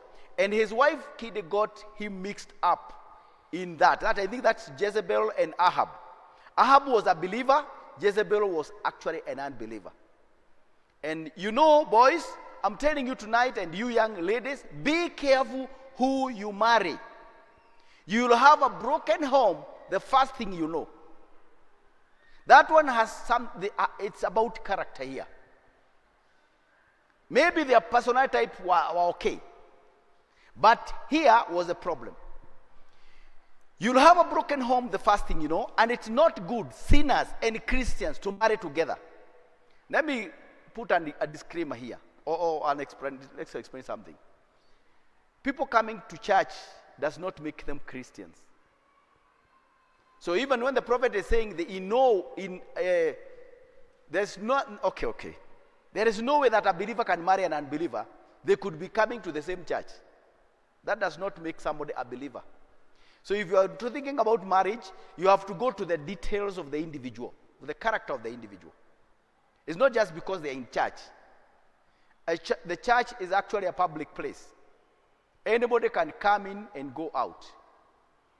When it comes to what somebody, the values of the attitude and the values about somebody, these are very personal. It's at a very personal level. And the prophet is saying, study that woman, study that man that you want to marry. Study. Study is a big word. So the prophet says, and it's not good for sinners and Christians to marry together.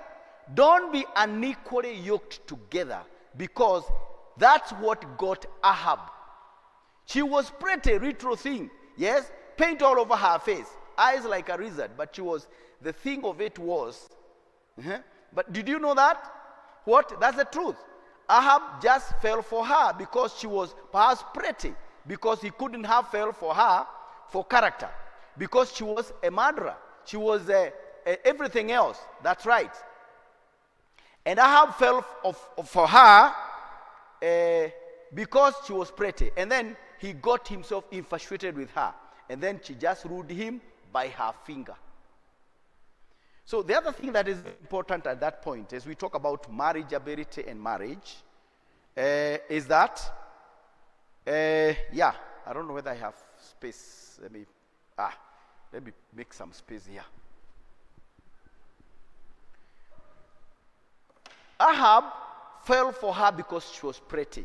Why? Because men are, do we know this? Men are actually affected much by what they see. They are visual. Women are affected by what? Who can tell us? Women are? Yes? Tell us, brother. What they hear. Let's appreciate our brother there. So they are audio. They are audio. It's what they hear. So, young lady, or whoever you are, take care of what you listen to from men. Guard your ears if you love yourself. And men, what must they guard? Must you guard? What you look at. Nobody, no woman will ever affect you until you cast your eyes on her. No man will ever affect you until you give them your ears. These are natural laws, laws of nature. And we work with them. And from time immemorial, that has been the issue. Even a whole man like David, a man after God's own heart, he fell for Bathsheba because of seeing, visual. Men are visual. It's what they see that affects them most. And these are what they hear. Why is it so? It's because Jesus Christ, because he's a man, he wants to present himself with a church that is spotless, that is holy, spotless, without a wrinkle. That's now about appearance. Because he's a man. What about the church? The church is the best hearers and doers. They hear. And the faith comes by hearing. That's the church. That's the woman. In the Garden of Eden, what mistake did the woman do? Now from that understanding.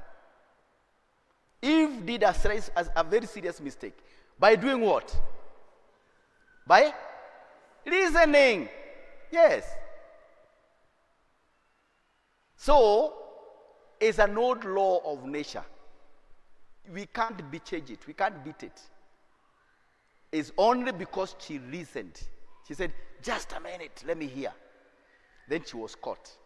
That's how young ladies or ladies are caught. And men are not the same. Ladies are also not the same. Individuals are unique. So even what is on them, on the woman, to see is not the same on every other lady. That's why you can be walking, three of you girls, and one of you is disturbed than the others. Na vijana. Wewe uko hapo katikati. Wewe. Sasa unashindwa, what is wrong? You try to hide the other side. Wewe. Now, what is the issue here? So, we are supposed to understand also how we are individually, so that we can guard us. We can be on guard. Men also, they are not the same. Girls or women talk about vibes. There are men who are very serious. If you give them your ears, you are caught. Kimusikiliza tu kidogo, utajaribu kutupa hiyo vitu, kukemea hizo vitu, you find yourself in trouble. Just because you listen to them. So, this is what we are talking. These are natural things. So, young lady, be careful what you listen. Is going to affect you. Recently, there is a time I visited a school, a girls' school, and I was talking to the Form 2s. And then one of them asked me, why should a girl be fantasizing in class instead of listening to the teacher about fantasizing about a boy? Then I told them, girls are audio. So this boy she is fantasizing about, there is a time she listened to that boy. Then they all laughed. Kasema na ni kweli. You cannot just fantasize about a boy that you have never even heard talking, has never told you anything. Boy is the same. Not much of what the girl is saying, but what she looks like. That's what you'll be sympathizing, fantasizing about. Hey, that smile, my. Eh? Visual. They are visual. So the more we understand these things, the more we can be on guard. The more we can be empowered and know exactly what to do with what or with who. And later on when people are married, like us now, the same thing is still working. You have to be seen to respect the man. The respect is visible. That they see is visible. They are visual. The love they understand is audible. They want to hear that love. And those men that sound loving are able to catch women. Just by sounding like they are loving. Women that appear, that look like they are submissive, they're able to catch men. And that's a skill that is even commercialized. It's even used on the streets and many other places. Because these are laws of nature. Yes? So it's good to understand how we are and how nature works on us. The forces of nature, the laws of nature. So young girl, don't give your ears to the boy that you won't like to be influenced by. You do a lot of things trying to remove those, to delete those words that are already speaking back to you when you are alone somewhere. But why, in the first place, why did you listen to the boy? Why did you listen to the boy? And then you'll be casting those things. Sichindwe. Sasa ulikuwa unasikiza za nini? Yes? And you boy, you are looking at that girl. You keep gazing at her. Unamwangalia.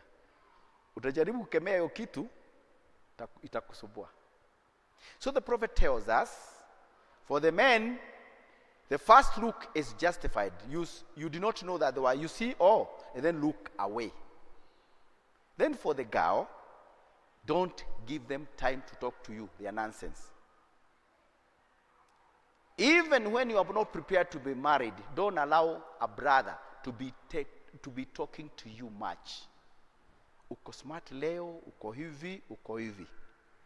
And you are not ready, you are not ready to be married. Maybe uko kwa shule na mambo kama hayo. You're going to be in trouble.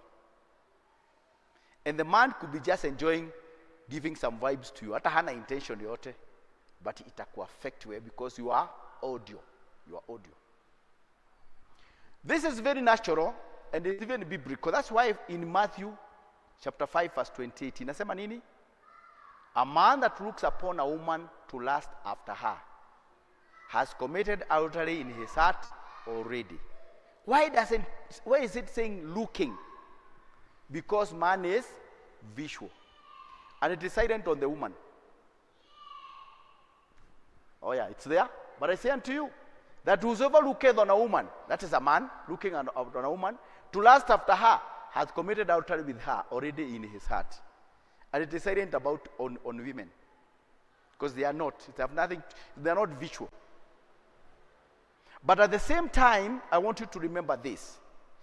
After puberty, the two people are separated. One of them, of course, there's a lot of things to be viewed, to be seen on the person. That's now the woman. The beauty increases under the influence of estrogen, and the shape changes. You know the way it does. You have to cover that shape very well, because man is visual. You can see it is so serious until the Bible documents it. If you don't cover yourself, you'll find men following you, and they'll be disturbing you more than your age mates. It's because of the way you are presenting yourself. In terms, as far as visual, what is visible is concerned. They're not concerned by anything else. It's what is visible on you. So when you cover yourself decently, you are addressing that matter correctly. So sometimes women wonder, why are men talking about, the prophet is talking about, and the Bible talking about women clothes? It's because if they were living alone somewhere without men, nobody would care how they dress. But as long as there are some men around, every detail on them, very, very serious. Because of the way men are made. Maybe I want to tell you the nature, a little bit of the nature that is involved in this, so that you may understand. Especially for you that are big, maybe you may not, so that you can have an idea of what nature is doing in this case. For example, look at the mammals you have at home. Wale mifugo uko nyumbani. And by the way, naturally, sex is controlled by the females all the time. That's why even the insects, the female one releases some pheromones. Even like the bees, like the ants, is the female that releases some pheromones, some form of hormones that can go into the air, molecules that go into the air, that to attract the male. So from the smallest to the biggest is the female that controls sex. So when it comes to mammals, there's what you see at home during when there is reproduction, and then you find the female, because of the time of the cycle, releases a certain hormone, and the males are able to pick that scent, and it stimulates their reproductive system. So it's the female all the time that controls sex in all the animals. So now, when it comes to human beings, that cannot happen. What you see that he got doing cannot happen to human beings, because human beings belong to a special class. So that cannot happen, what you see. They use the sense of smell. But for human beings, it was changed from smell to what? Now, if you've now understood what we are saying, it's changed to sight. But it will do exactly what it does that other form. So that is the difference. But it will do the same. It will do to that other animal there. But it will be using sight. So there is something put for sight that will do exactly what that other thing does. So it is from that perspective that we talk about decency, about modesty wearing on women. It is from that perspective, not from their fellow females. They may not get that sense. But if they were males first, if they were men first and then became females, they would get that sense after I'm talking about. So that's why it is taken either to the parliament, it is shot down. Nyinyi mnashukia wanawake, muko na shida gani?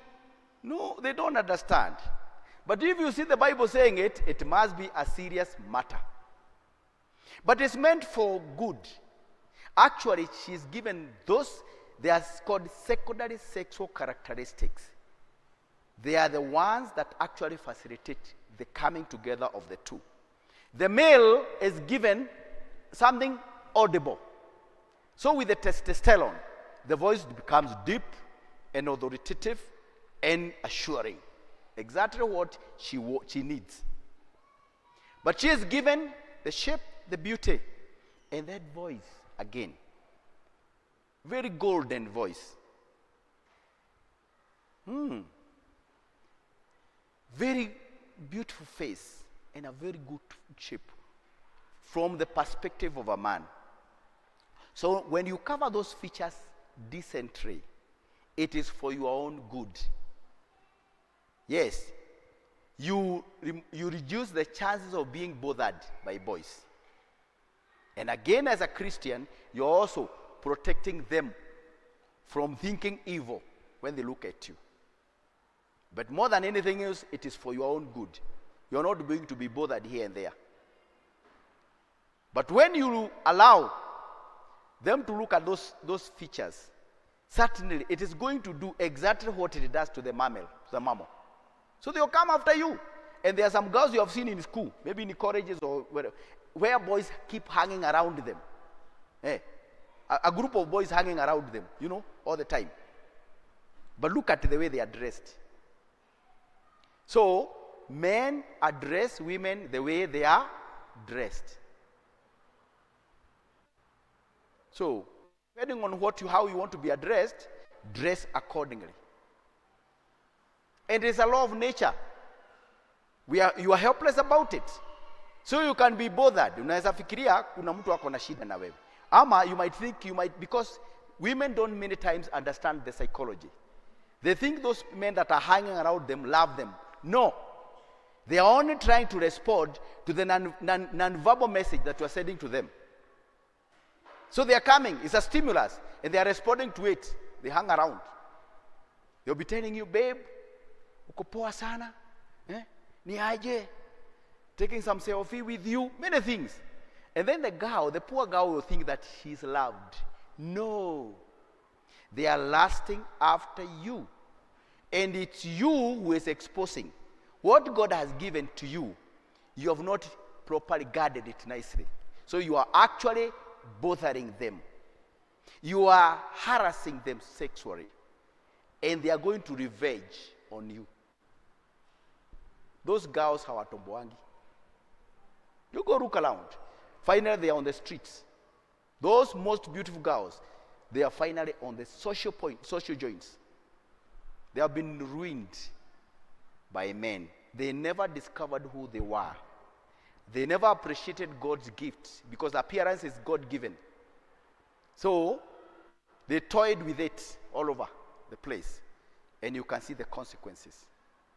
But now for believers like you, we should understand what that means and take care of it and live with understanding. It is for your own good.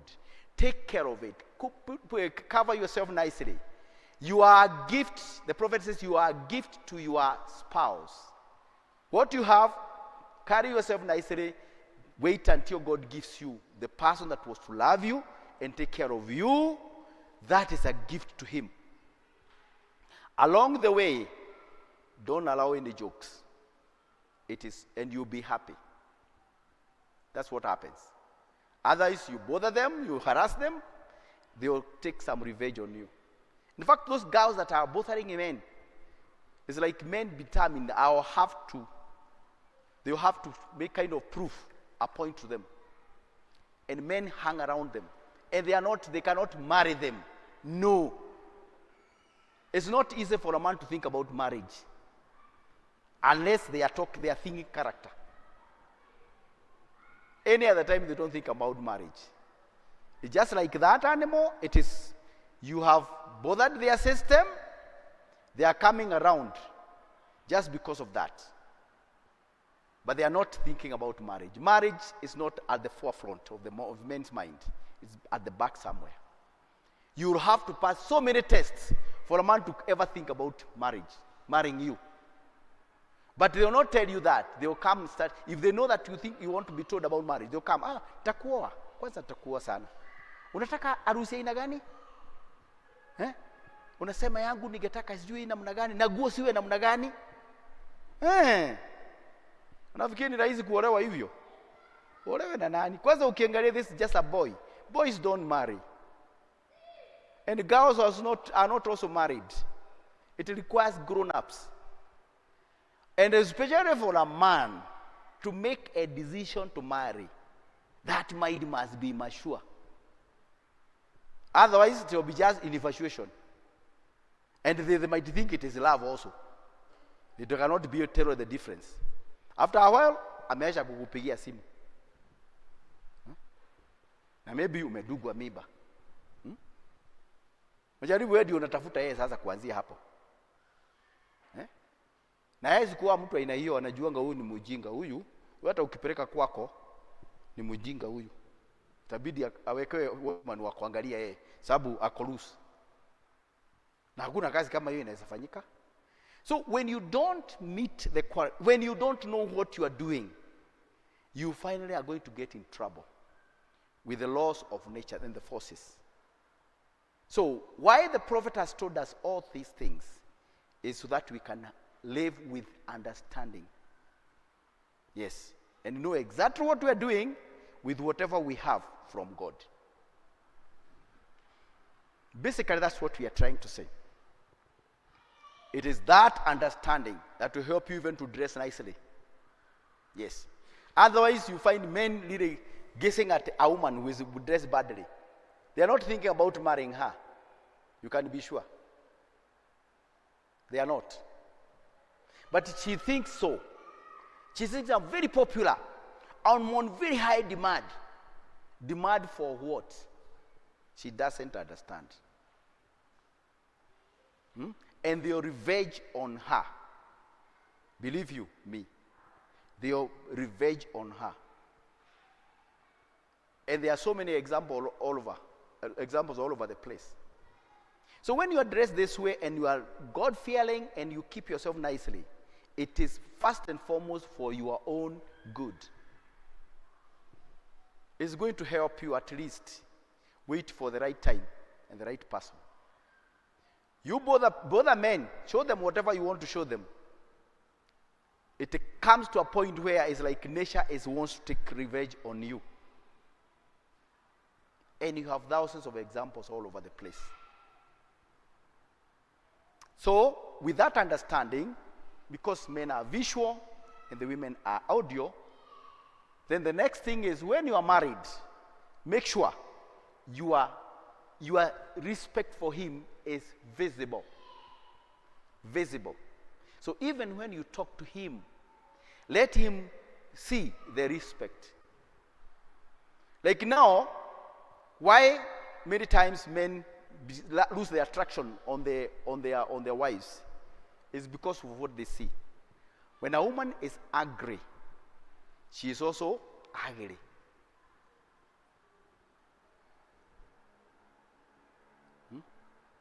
Tunaelewana? Tunaelewana? And you see the man is visual. Sasa unakuta ile uso hataki kuiona sasa. And especially if the woman is used to making noise to him. Because now, so he becomes frequently very ugly, every other time. So even at the door, you can imagine if that kind of a face is waiting for you and you are coming in. If you're like you're going back. And finally, that's what happens. Men starting going back. They even don't come. Or they are trying to come when the woman is asleep. It's because of the scenario, what they are treated to. And then, when they are frustrated, then they are not going to give the vibes, the ones they are supposed to give. And a man that is also angry is not good, is not a good orator. Hawezi ongea mzuri. So unaona hawa watu wawili wameanza kusubuana. Huyu ameshindwa na audibility, huyu naye visibility. So unaona?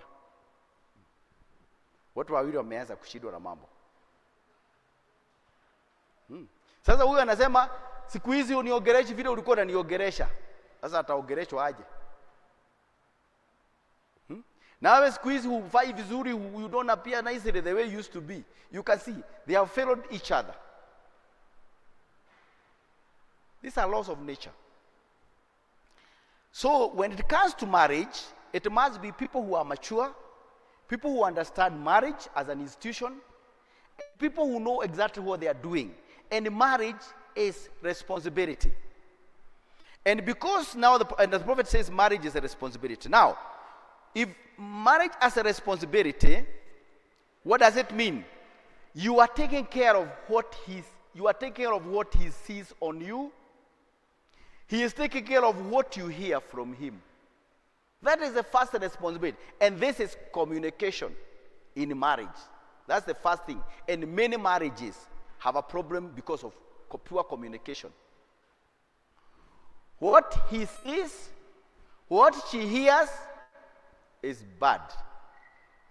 They have failed in communication. And they might be thinking many other reasons and many excuses.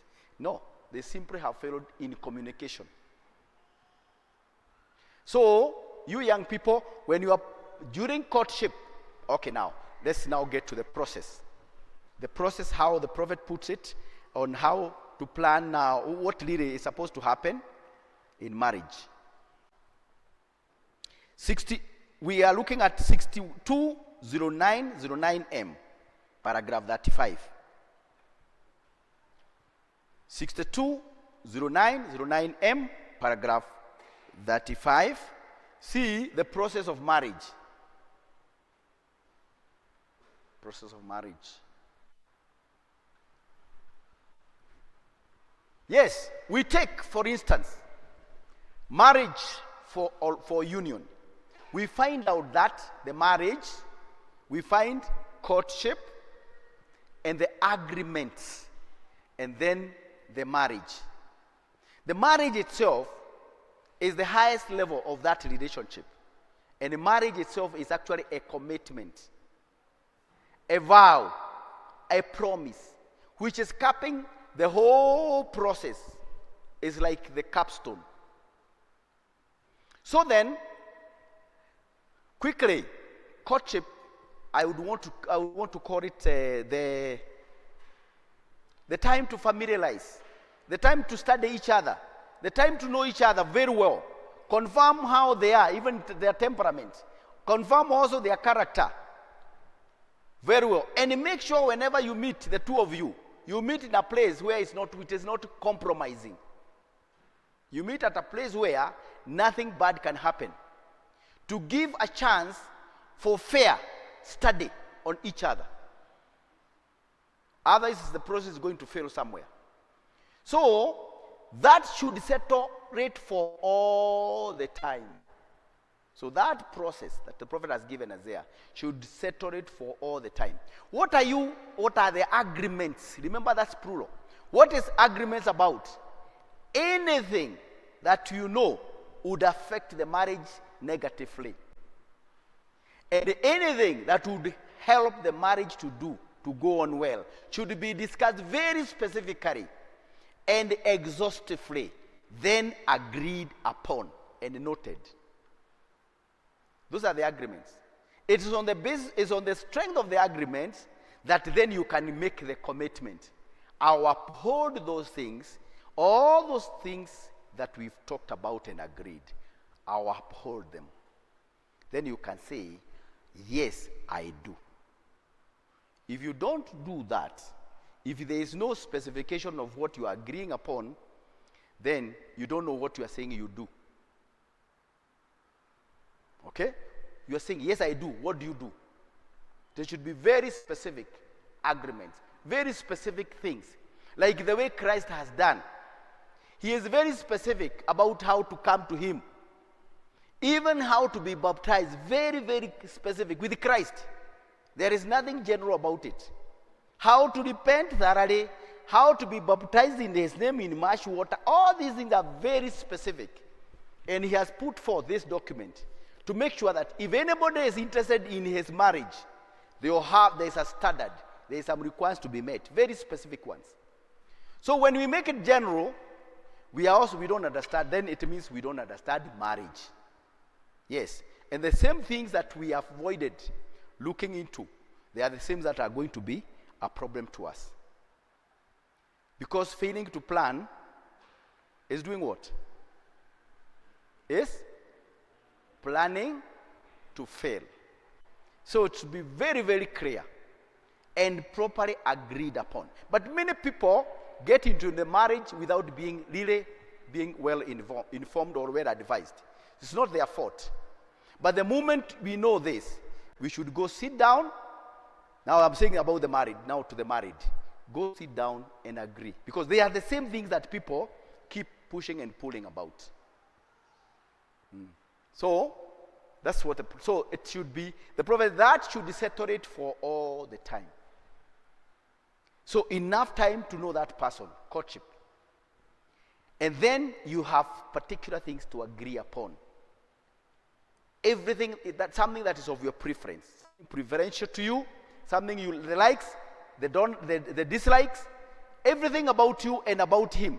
And then how to communicate effectively. What you like, what you don't like.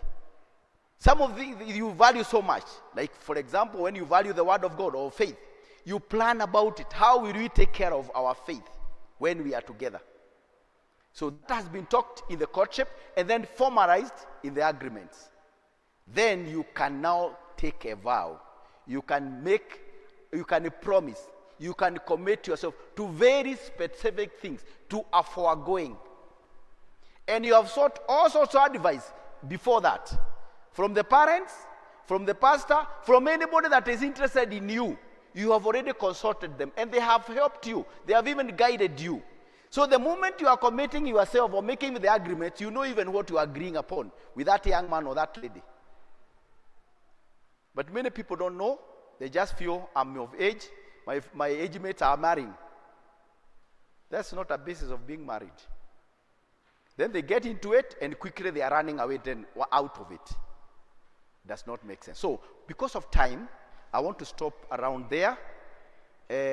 Yes, because I believe we cannot exhaust this, but I'm sure we have touched a few things. Are you happy? Mumefurahia? Yeah, let's appreciate our pastor for making this arrangement.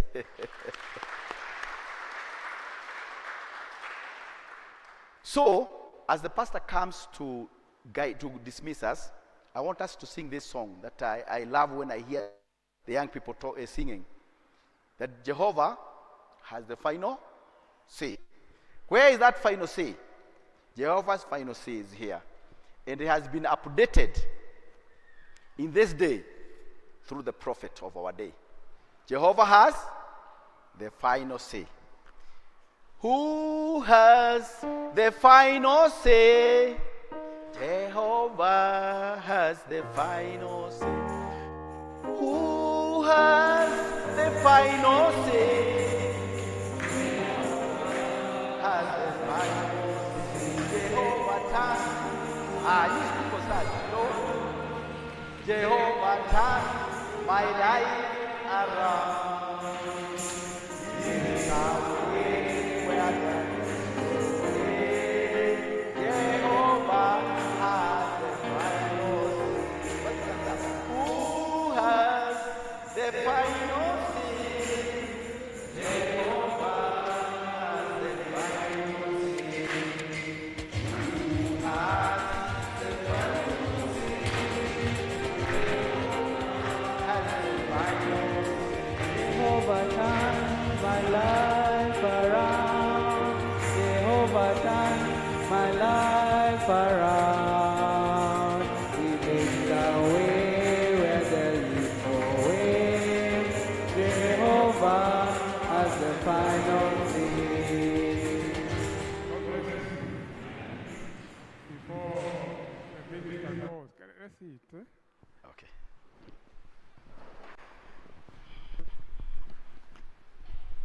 I wonder if any has a question to ask. Ulize tu swali I believe he would be happy to answer. Yes. Yeah, because you have heard a lot. A lot has been communicated to you, and certainly you are not where you were when you came. So, could we have any question that the minister could answer? Yeah, you have Yes. you have one there. Come near and ask this question. And then God bless you. Amen. Thank you because of the way you've articulated the word. Mine is just simple. I was asking the difference between feelings and infatuation. Okay. Yes. Feelings and infatuation. Yes. Okay. Any other question? Any other?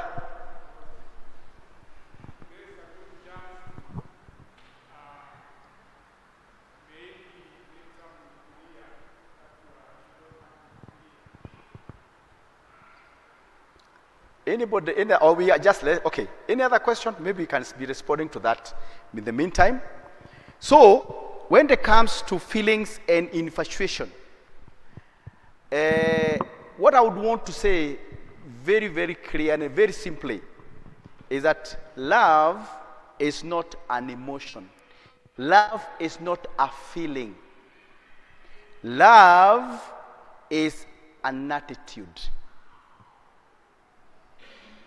not a feeling. But it can cause feelings when it is expressed. Submission also is a reciprocal love. Ni kama reaction, ni kama wakati anajibu upendo. It is also an attitude, not an emotion.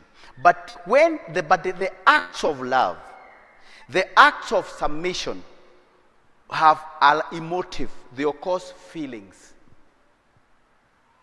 But love itself, submission itself is not an emotion. But when the act of submission, the act of love will cause emotions, will cause feelings. And most of the families, they are thinking he doesn't love me. She doesn't respect me. They are lacking the expressions. The love could be there, the submission could be there, but they don't know how to communicate the love or the attitude of love, the attitude of submission. They don't know how to, the acts that express it. That's why the emotion on the other end, if somebody is not feeling like they are loved, they are not feeling like they are respected, is because the acts of submission, the acts of love are lacking. So they are the ones that cause emotions. So sometimes couples hurt each other until they think they don't love one another anymore. It's not that they don't love one another. They are emotionally hurt. The acts that are emotive, that cause emotions, are the ones that are lacking. So if you keep loving the person and expressing through some acts of love and kindness or submission, after a while, the emotions come back. So love and submission, they are not emotions, but their expressions is what causes the emotions. No, infatuation is when you have no reason why you're being attracted to somebody. You are madly attracted to a woman, especially a woman, without a reason. It's not character, it's not anything important that you know about them. And ordinarily for men, you are just fantasizing how she looks like.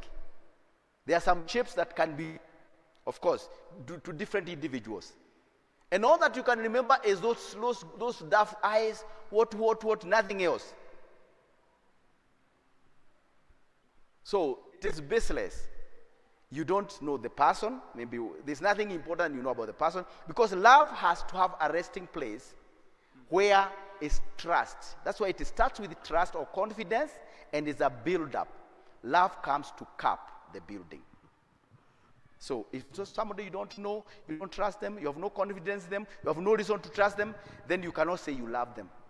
Now, love should come and find a foundation. Like what Christ does, the grace or love comes there upon a whole building, built on trust or faith or confidence in us. Okay. Are you okay, brother? Okay. Any other question? Okay. So give yourself time. If you talk about love, give yourself time for the attitude to develop. It's an attitude. And attitudes are very powerful. Faith is also an attitude. Unbelief is also an attitude.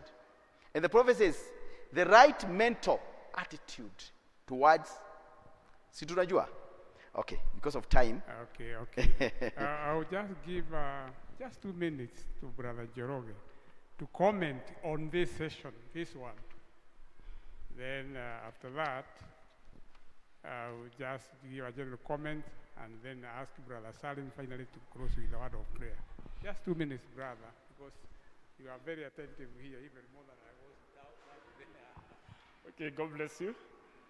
I think mine is to appreciate the speaker, the minister. First and foremost, you realize we are several categories of youths in terms of our age. There are those who are up there, some are working, wengine wamemaliza shule, wengine wako secondary, wengine maybe junior school or something like that. And therefore, I know it's not very easy. It was not very easy for my brother there, addressing, balancing, having that striking that balance. But I was even wondering when he started how he's going to go over it. But I thank God that each and every one of us, including us as parents who are here, have been addressed. Ama tumesikia jambo ambalo, like the pastor is saying, we are not the way we came. And therefore, I believe God has his own way of doing things. And I don't know, I think we can appreciate the minister. Sijui tutampea factorio ngapi. One of us, maybe can come, brother. Just give us brother, brother who not? Yes, just come. It's okay. Mwai Junior. Just trying to recall the name. To appreciate the minister. You tutampea factorio ngapi? 4. Yes, so we'll give the minister factorio 4. And depending on the way you'll do it, you'll be saying whether you want him back or you are saying you don't want him back. So do we want him back? Do we want him back?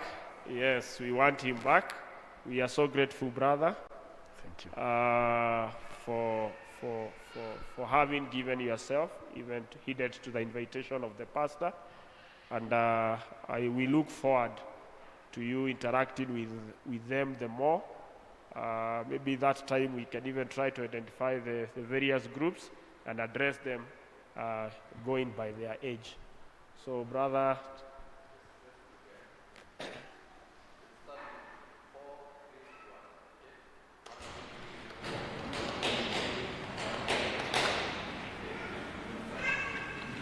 So, want to go?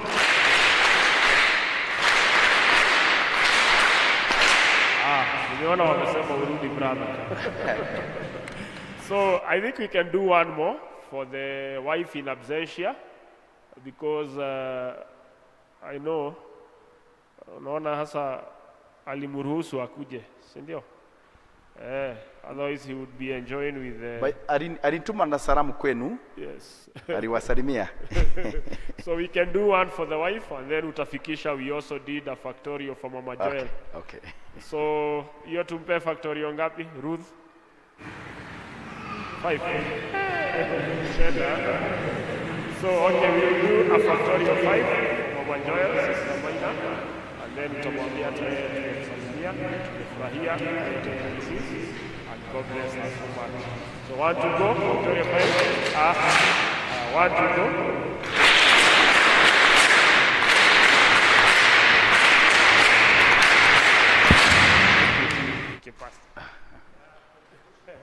Thank you, Brother Jerome.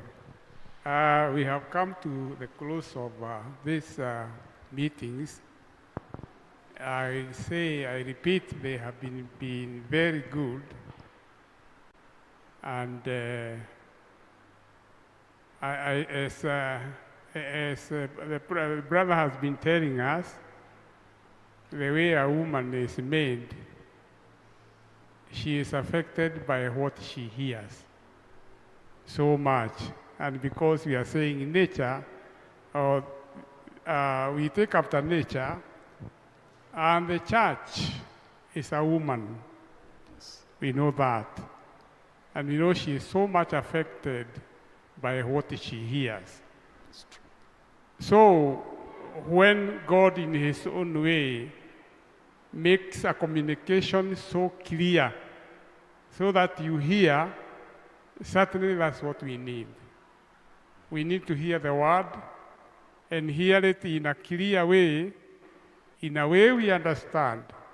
That's what we pray for. However method God will use, let it be something that we can hear and understand, because a lot can be said, and when you come to think about it, there isn't much you have heard. You don't even know what you have heard. So the communication since yesterday has been very clear.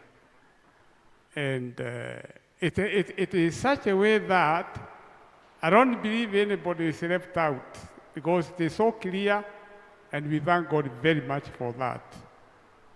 We do thank God because these meetings have been that successful, and they are very effective. And because by the grace of God we have them with the internet, where you might not have found it clear, try to understand, try to go through them and understand, because they may affect you so much in life. Your decision, your action, and the way finally you will be, it will be very affected by what you hear. So we thank God very much for the way the meetings have been, and I believe Brother Maina will come again. I believe soon you'll come again. It's okay. And we continue with that. We love the fellowship. We really love it. And I believe it's good. So, brother, when you go, take your greetings to sister, your wife, Yes, whom we would have very much wanted to be with. But then circumstances or things sometimes don't always happen the way we want. You greet her. You greet your house. Well, And when you visit Kibwezi, you greet them also. oh, And that's- God bless you very much. Amen. It has been wonderful. It has been good. Brother Maina sometimes back had mentioned to me that there is a convention in Gilgil. And he told me that this convention is actually planned by Nairobi Church, Kikuyu, and Rongai. I mean, Kiserian. Kiserian. So it's good. Well, if you can, just to be there. And it's good when you can just to be there, even if it's a day, and hear the word of God. I'm told the main speaker will be Brother Wahanu. And our Brother Wahanu is a brother we know very well. That's what it is. Yeah, that's how Yes, it is. So we really thank God very much for what has been going through. And next week, I won't be around. I'll be in Karatina, as I told you. But I just want to remind you and remind the others that on that will be Sunday, we would love to have meetings for the whole church the whole day. In those meetings, we plan to have the Sunday service, and then in the afternoon, the first meeting should be AGM. We would want to have an AGM in the church, so there would be that meeting in the afternoon. After the AGM, we have another meeting, a preaching session. Then that takes us to supper. After that, we shall have the final meeting, where we shall have the Lord's Supper and feet washing and see the year end. That's how we plan on that. I'm telling you that Saturday I won't be around. I'm just announcing that. And that's how it should be. And I pray that God gives you grace to avail yourself at that time, because if God has kept us together the whole year, let's be together when we are closing the year. Otherwise, God bless you very much and be with you and bless you, every one of us, and keep what we have heard. We are going to ask Brother Salim to close for us with a word of prayer. Jim, can you give us a chorus, even just when you are there, when Brother Salim is coming? Shine on me, O Lord, shine on me. Let the light from the lighthouse shine on me. Shine on me, O Lord, shine on me. Let the light from the lighthouse shine on me. Basi tuombe. Baba yetu Mungu Mwenyezi, twaja mbele zako kwa unyenyekevu na kwa heshima katika jina kuu la thamani la Yesu Kristo aliye Bwana na mkombozi wetu. Tunakushukuru Baba kwa mikutano hii ambayo imekuwa mizuri sana tangia siku ya Jumamosi mpaka sasa. Tunakushukuru kwa namna ulivyomtumia mtumishi wako ndugu yetu mpendwa, nasi tunaomba ukazidi kumbariki na kumuongeza upako na ufunuo na hata afya njema pia, huku tukiomba kwamba ukutane na mahitaji yake yote pamoja na familia yake, ukamjalie na rehema za safari atakapokuwa akirejea kwake. Mungu wetu, pia tunashukuru kwa ajili ya mchungaji wetu hapa ambaye umemtumia kutulisha kwa miaka hii yote. Tuomba ukazidi kumbariki Bwana na kumhifadhi na kumpa afya njema na jamii yake yote. Baba, tumelisikia neno lako la uzima ambalo limeleta manufaa makubwa mno katika maisha yetu. Nasi tunaomba Mungu wetu ya kwamba Roho Mtakatifu atalishindilia kule ndani ya ndani katika nafsi zetu, ili lifanyike chakula cha nafsi zetu na kutupatia nguvu za kukabiliana na changamoto zilizoko katika hiki kizazi kiovu kilichojaa zinaa na kutafuta ishara. Asante Mungu wetu kwa ujumbe wa wakati ulioufunua kwetu kwenye haya majira. Tunakuomba Mungu wetu ya kwamba tuzidi tu kujipeana kwako kila hatua ya maisha yetu, hata kusudi lako lipate kukamilika katika maisha ya kila mmoja. Na sasa sote kwa jumla Mungu wetu, tutakapokuwa tukifumkana hapa kuondoka, tukirudi majumbani, tunaomba rehema zako za safari. Haya tuwaomba tukiamini kwamba umeshatenda, katika jina la Yesu Kristo aliye Bwana na Mwokozi wetu. Amen. Mungu awabariki. God bless you, brother. We start, we just rise up, and then we go as we sing that chorus. And God bless you very much, and God be with you. Shine on me, O Lord, shine on me. Let the light from the lighthouse shine on me. Shine on me, O